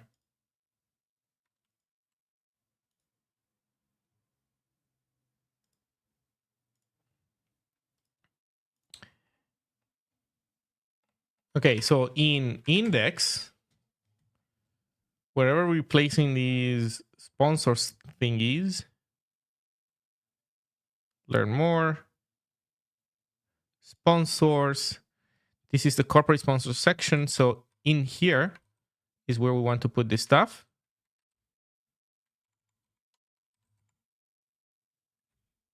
So let's see. Div monetary logos.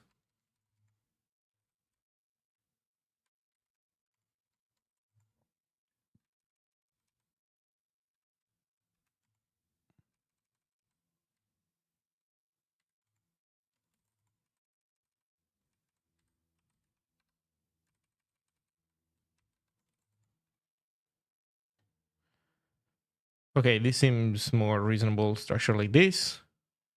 So all the things go in there. Let's see how this looks like. That web server, of course.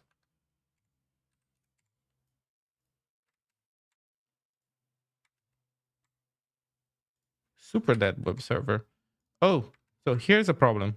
Okay, man, we die a lot. This web server really needs to be fixed. So here's the problem. These images are all missing. Right.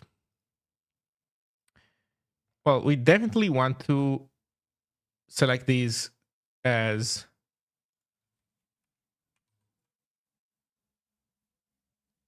correct links. So this is going to be, these are not page assets. These need to be site assets. So site.asset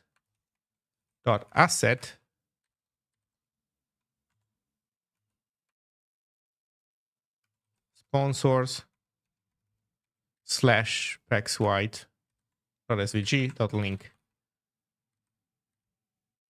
Let's also do a nice space.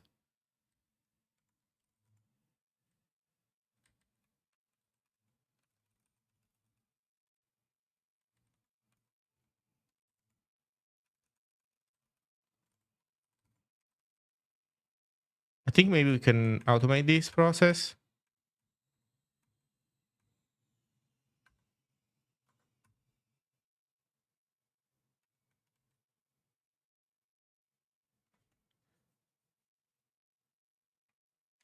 Okay.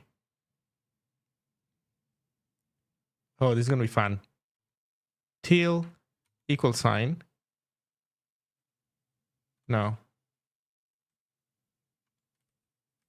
Oh, good damn it. Okay, let me try again. I'll totally get this right this time. Starting source is a good idea.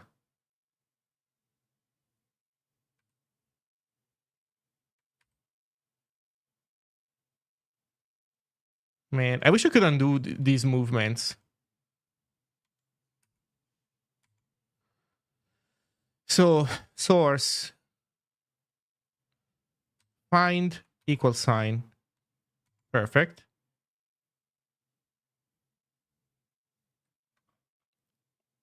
Append next character $sign site.asset open parentheses, remove the other parentheses, open quote, remove the closing quote, remove the root thingy, and now we go to find the closing bracket, append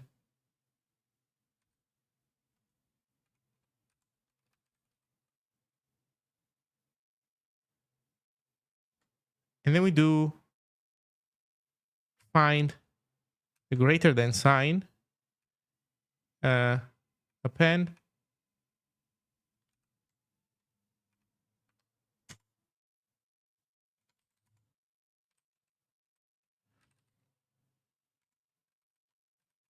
for this guy there was no need, I think.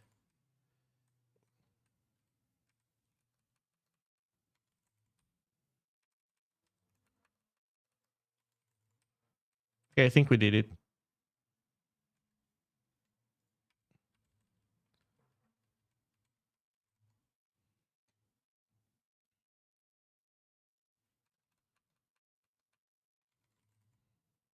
Okay, that was crazy. Oh shit, I forgot to do sponsors /. God damn it, we'll have to do this manually. Oh well, could be worse, I guess.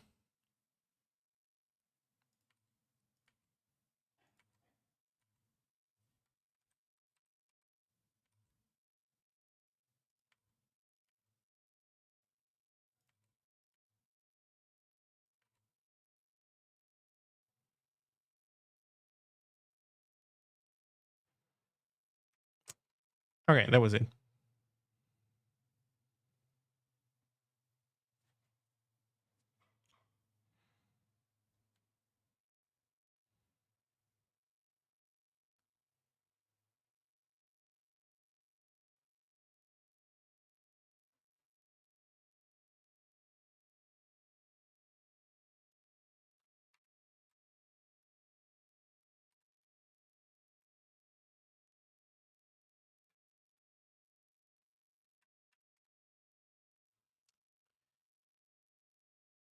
Unable to access sponsor specs white.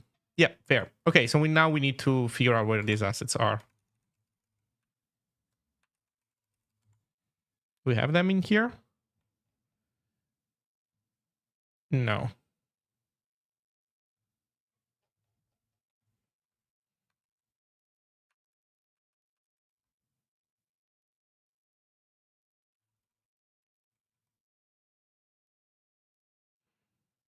Oh, they were in here. Okay, let's do this. 3 static. Static is there's perf.js stuff. Well, I guess we want to move this stuff manually. There's nothing else we can do. So mkdir assets slash sponsors. Move static.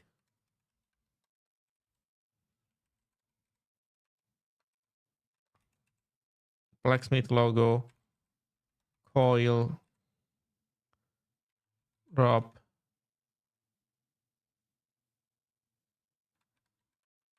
Lava. Packs. Scaleway. Shigoredo. TB.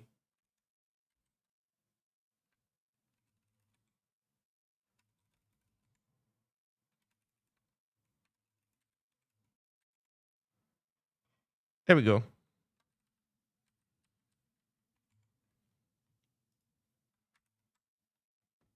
Well, now we have them. Styling is a little bit lacking.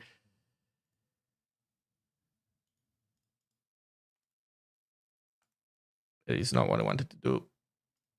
Okay, let's copy either that. Do we copy from there the style, or do we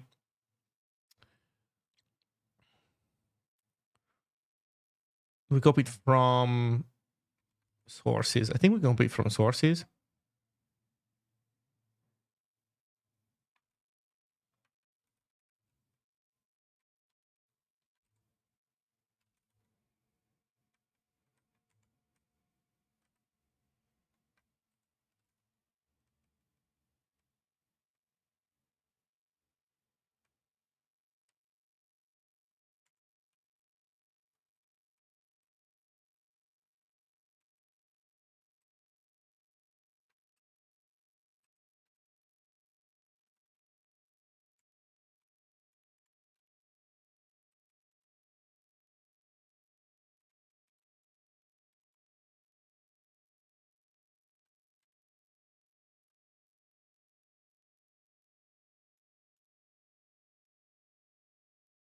There you go.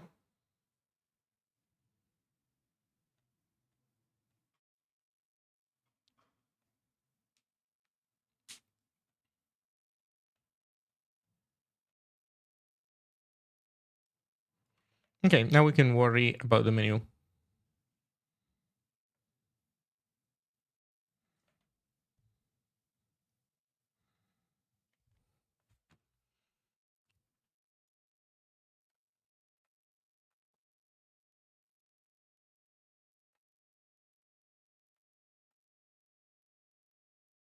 Hey, Regalias. How does one go about comparing compiler compilation time speeds? Do you mean time speeds of compiling the compiler itself. There's poop as a starting point, in case you're not familiar.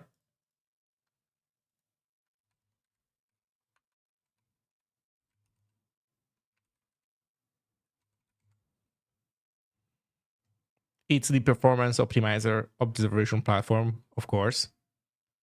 But like it's an executable that you can use, and it will monitor stats and tell you what delta is between things. Of course, I guess you need to have like 2 different checkouts or something of the compiler so that you can test 2 different compilation, like 2 different things compiling, right? But that's so that's something that you have to engineer yourself. But at the same time, you just find a way of making it work. It's not rocket science. And then you give stuff to poop.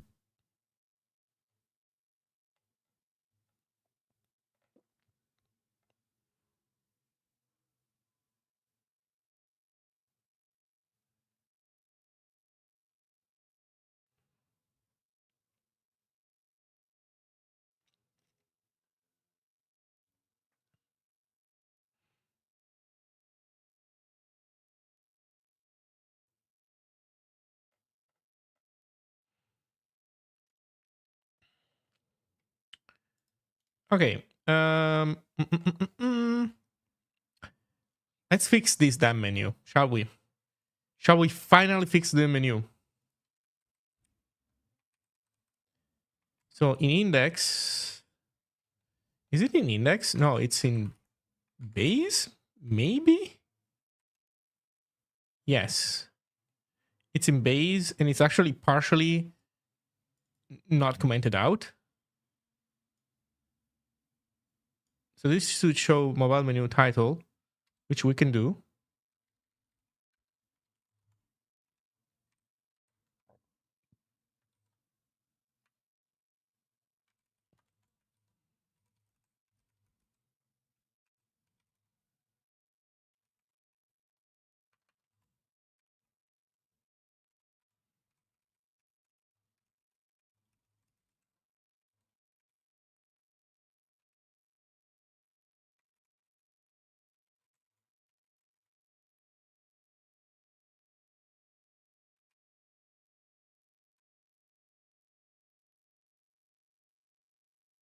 Okay, so this works, except that we're not seeing this right now because this only shows if you are in mobile view, burp, like this. Also, we don't have any title on that page. Yeah, we do. It's home. Why is this not showing? What is going on here? Okay, we'll figure this out in a moment. Let's do the...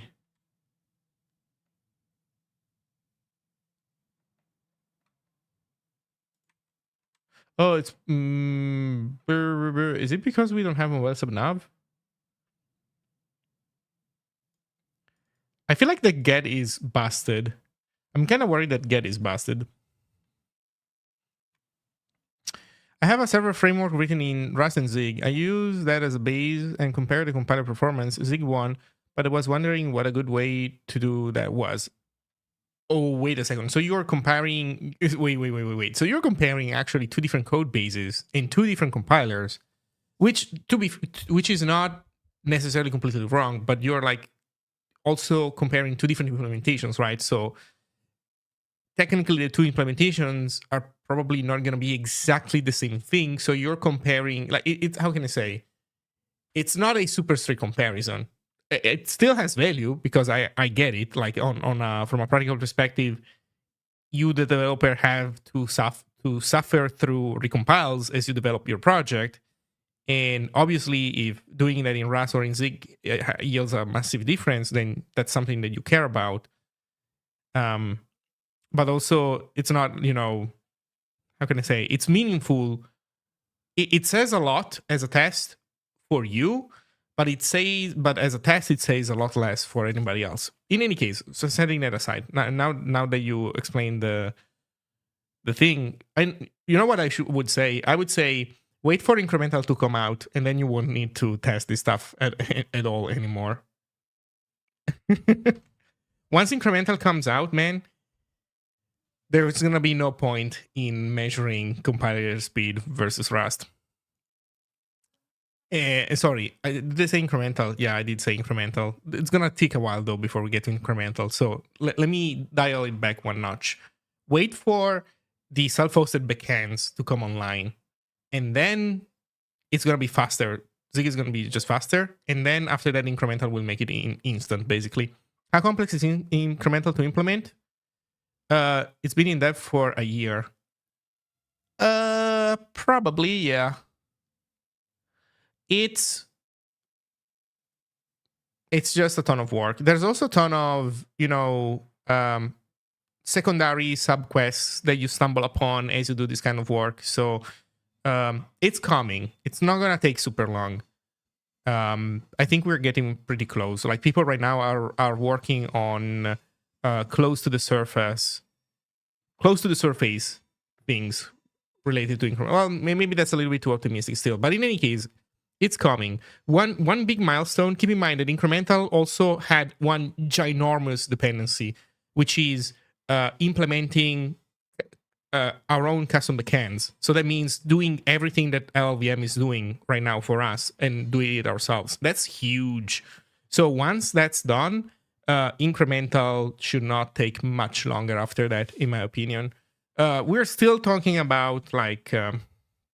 I think that the custom backends will come out for x86 Linux next release, I think. So you will be able to use not use LLVM for debug builds on x86 64 Linux. I'm not sure about other platforms, but x86 64 Linux will be covered, and then after that, all the other backends will follow suit.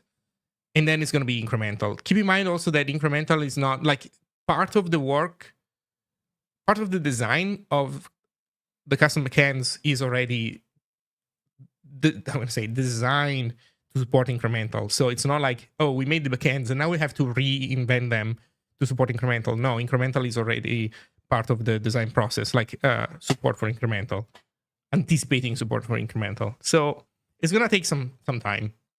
But it's coming. It's not like a need for like, oh, is this like a promise? It's not going to be. We're not a company. I can tell you people are working on it. We're not a company. So since we're not a company, we cannot make promises like, oh yeah, surely we're going to ship this by the next financial quarter, fiscal quarter, whatever. But at the same time, it's like, this is not like a weird promise that then it's not going to materialize. It's happening. It's coming. It just takes some more time. I mean, even making a goddamn static site generator takes forever. So, so yeah.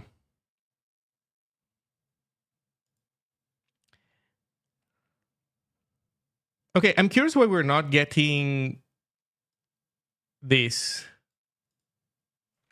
Also, do we not have a mobile menu title? Oh, you know what the problem might be? We do have mobile menu title, and it's even set to home. Come on, man. Why are you playing with me? Oh, it's not playing with me. It's actually working. Okay. Probably just that the web server crashed too earlier. Why don't other languages have it? They do. They just don't have it implemented in this specific way. So what other languages tend to have is the same strategy that C has, which is compilation units. You can see this also on the Rust blog. Rust incremental. So incremental compilation in Rust works this way. They basically reparse the code. They see that something has changed in one file.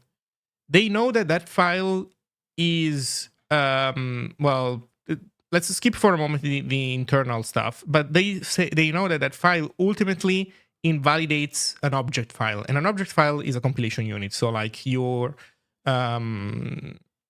in many C projects, every single C file is a compilation unit. Sometimes fancier projects have more than one file belong to one compilation unit. So you have maybe 5 files that compose one object file.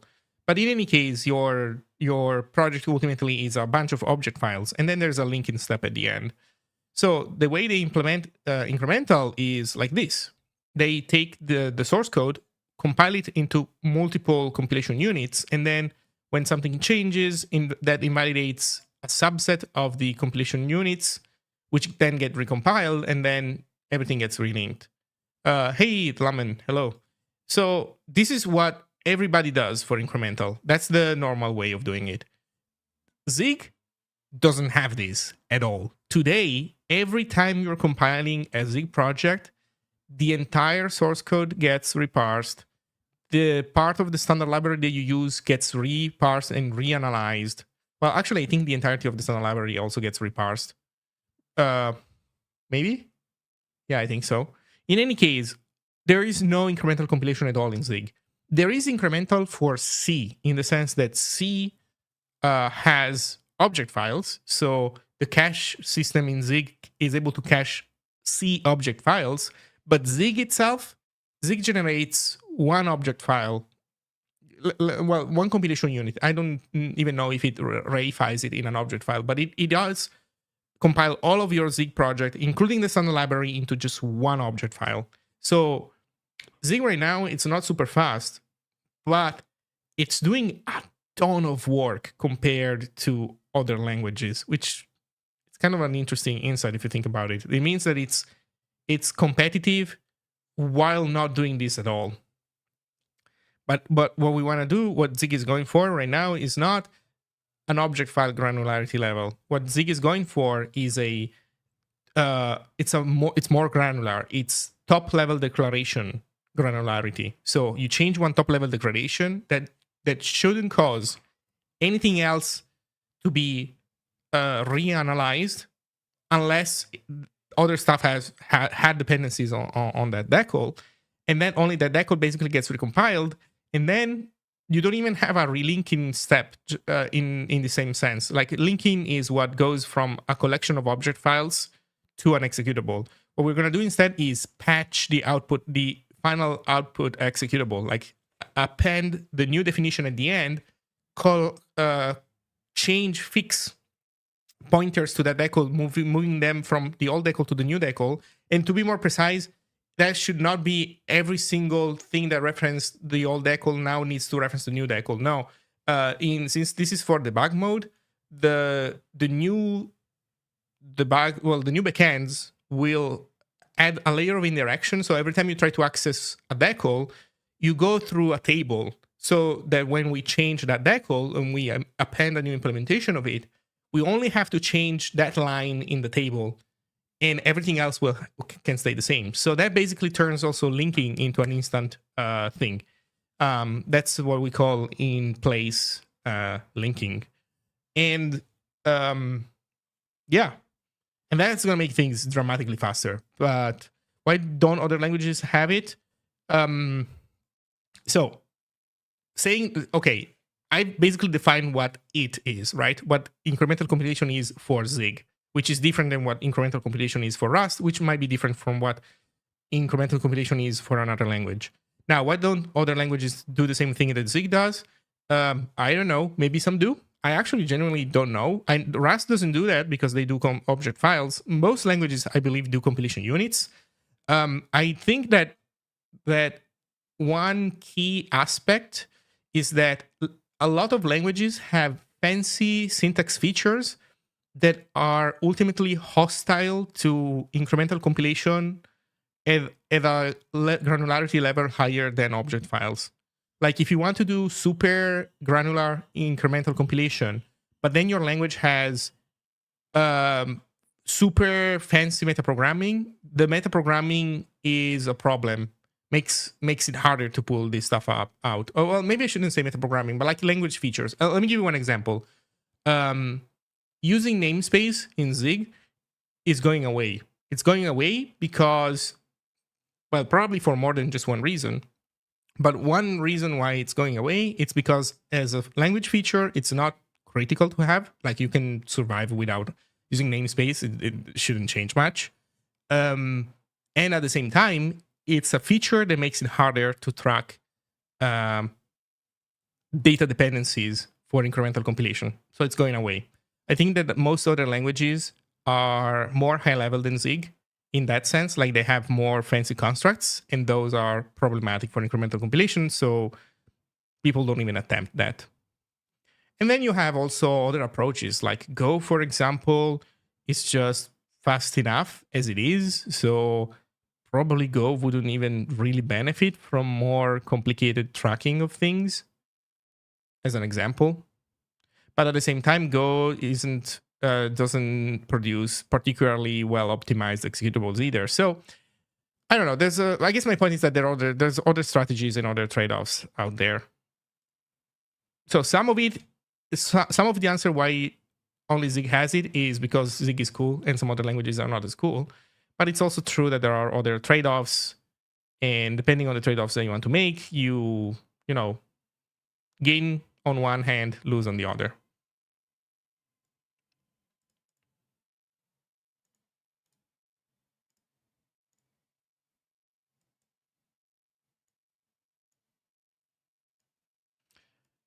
Okay, let's fix this menu. So this works. Then we have mobile sub nav with site get page download. So we were, oh, this is actually nice. We were trying to get other pages. We were trying to get other pages. So if we want to, so we can still implement this without adding an extra feature to Zine, but we wouldn't be implementing it in a better way. We would not be implementing something better.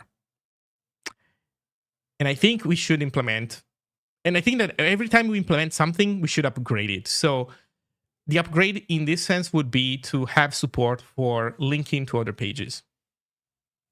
So I would say that's my next quest.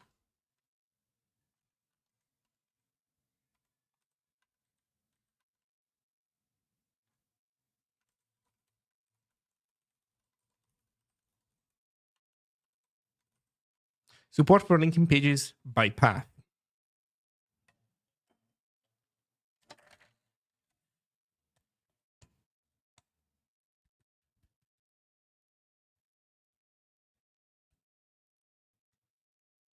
Actually, by path, is it by path correct?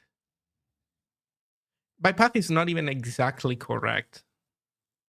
It should be by translation key, to be precise.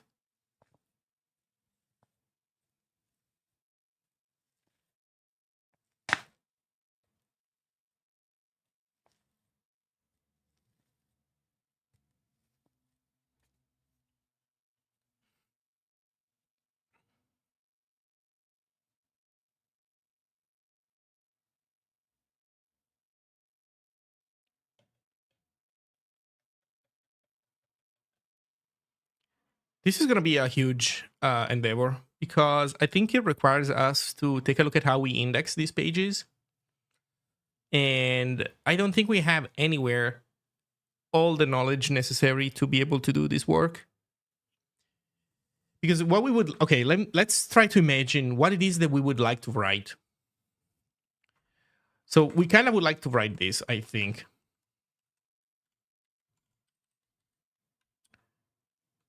If,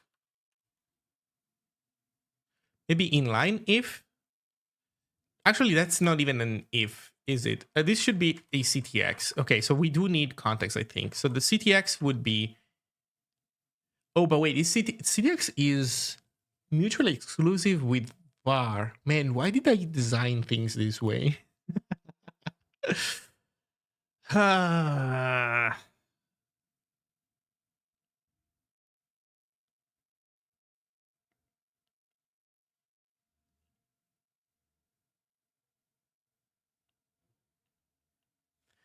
Okay, let me think.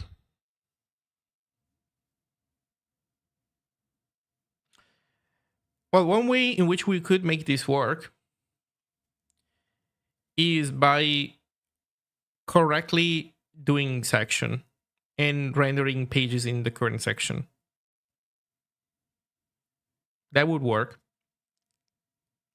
The problem, though, is, what if a page is not translated? Because we have pages that are not translated.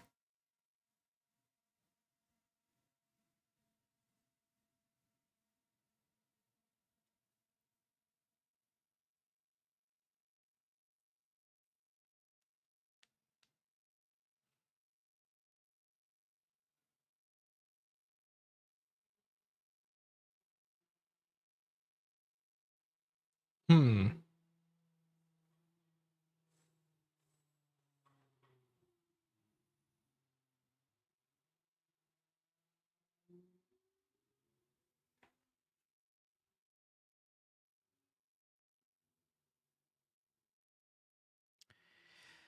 I guess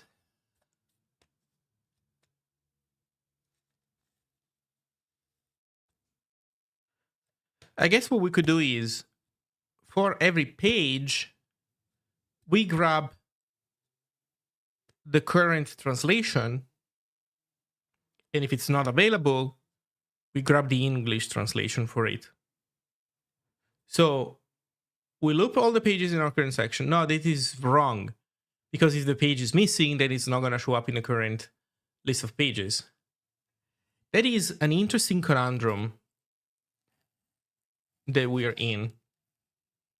And in fact, now I remember, in fact, the way this stuff works, the way this stuff worked in Hugo is that we did create so the core problem is here is this. On the official Zig website, every page is translated except the news section. The news section stays English. So even if you're looking at the Indonesian version of this website, Berita, which should be news. Oh, it links to, okay, it links to the translated version of the website, but then it shows English content. So I guess it means that this page is purposely not looking at translated versions of pages.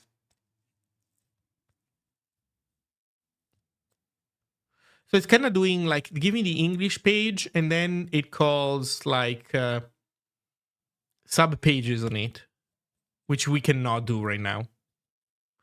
So an alternative way of doing it would be this section just does not exist in other languages, and news becomes a hardcore link to the English version.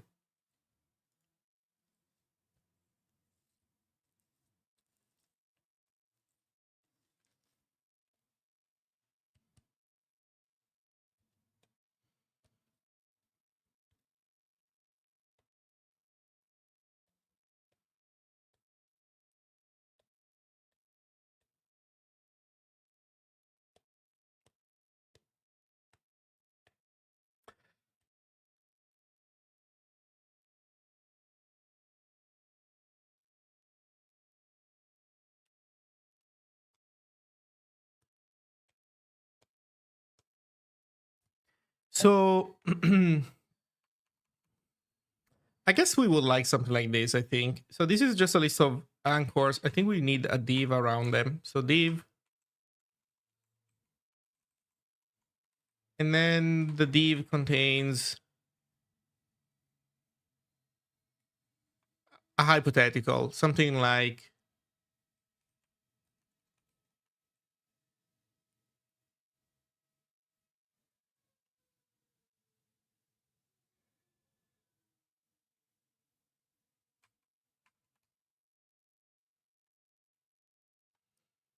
var equal, wait, do we want var? Do we want if? We don't want if. God damn it. We want to fail hard if this thing is missing, I think, in this case.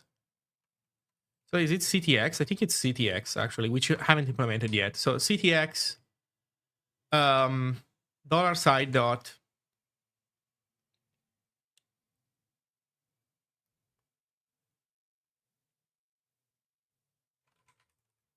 page.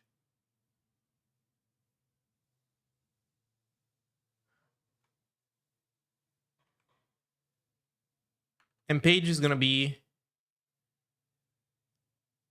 well, let's say that it's download.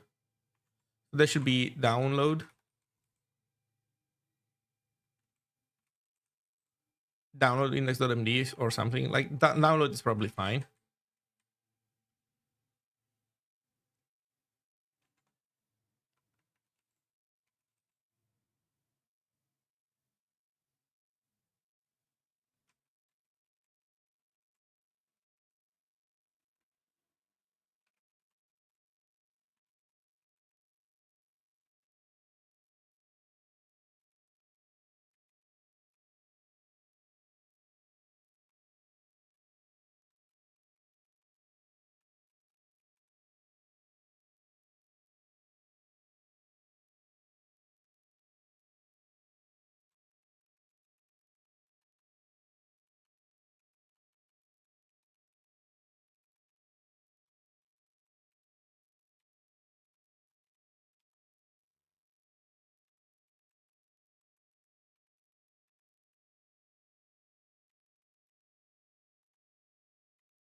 Yeah, something like this. So the idea is that you grab the download page.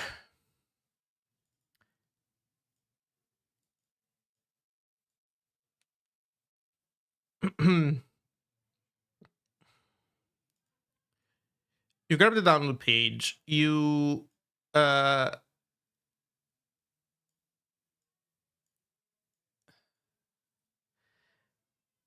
link it, and then you show its mobile menu title. And then for downloads, you do this. For downloads, you just do this. You repeat the div maybe to keep the structure consistent, and then you just do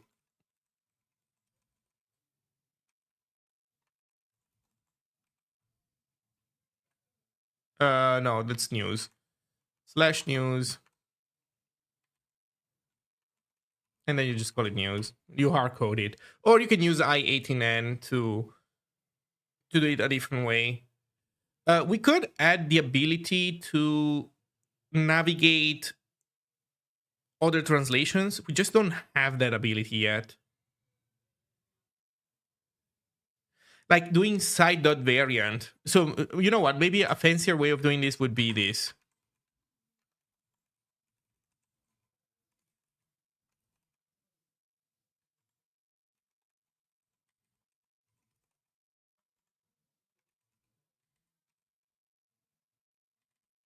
This would be the fancy way of doing it.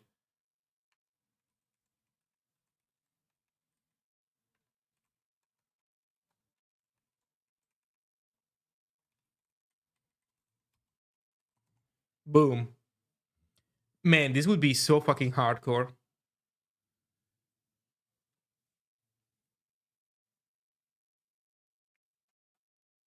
I think my food is here. So, yeah, this is the idea. I think that's what I want to implement next. So the ability to do site.page and site.variant, I think. Or maybe, full localized variant. And then we grab a page from it.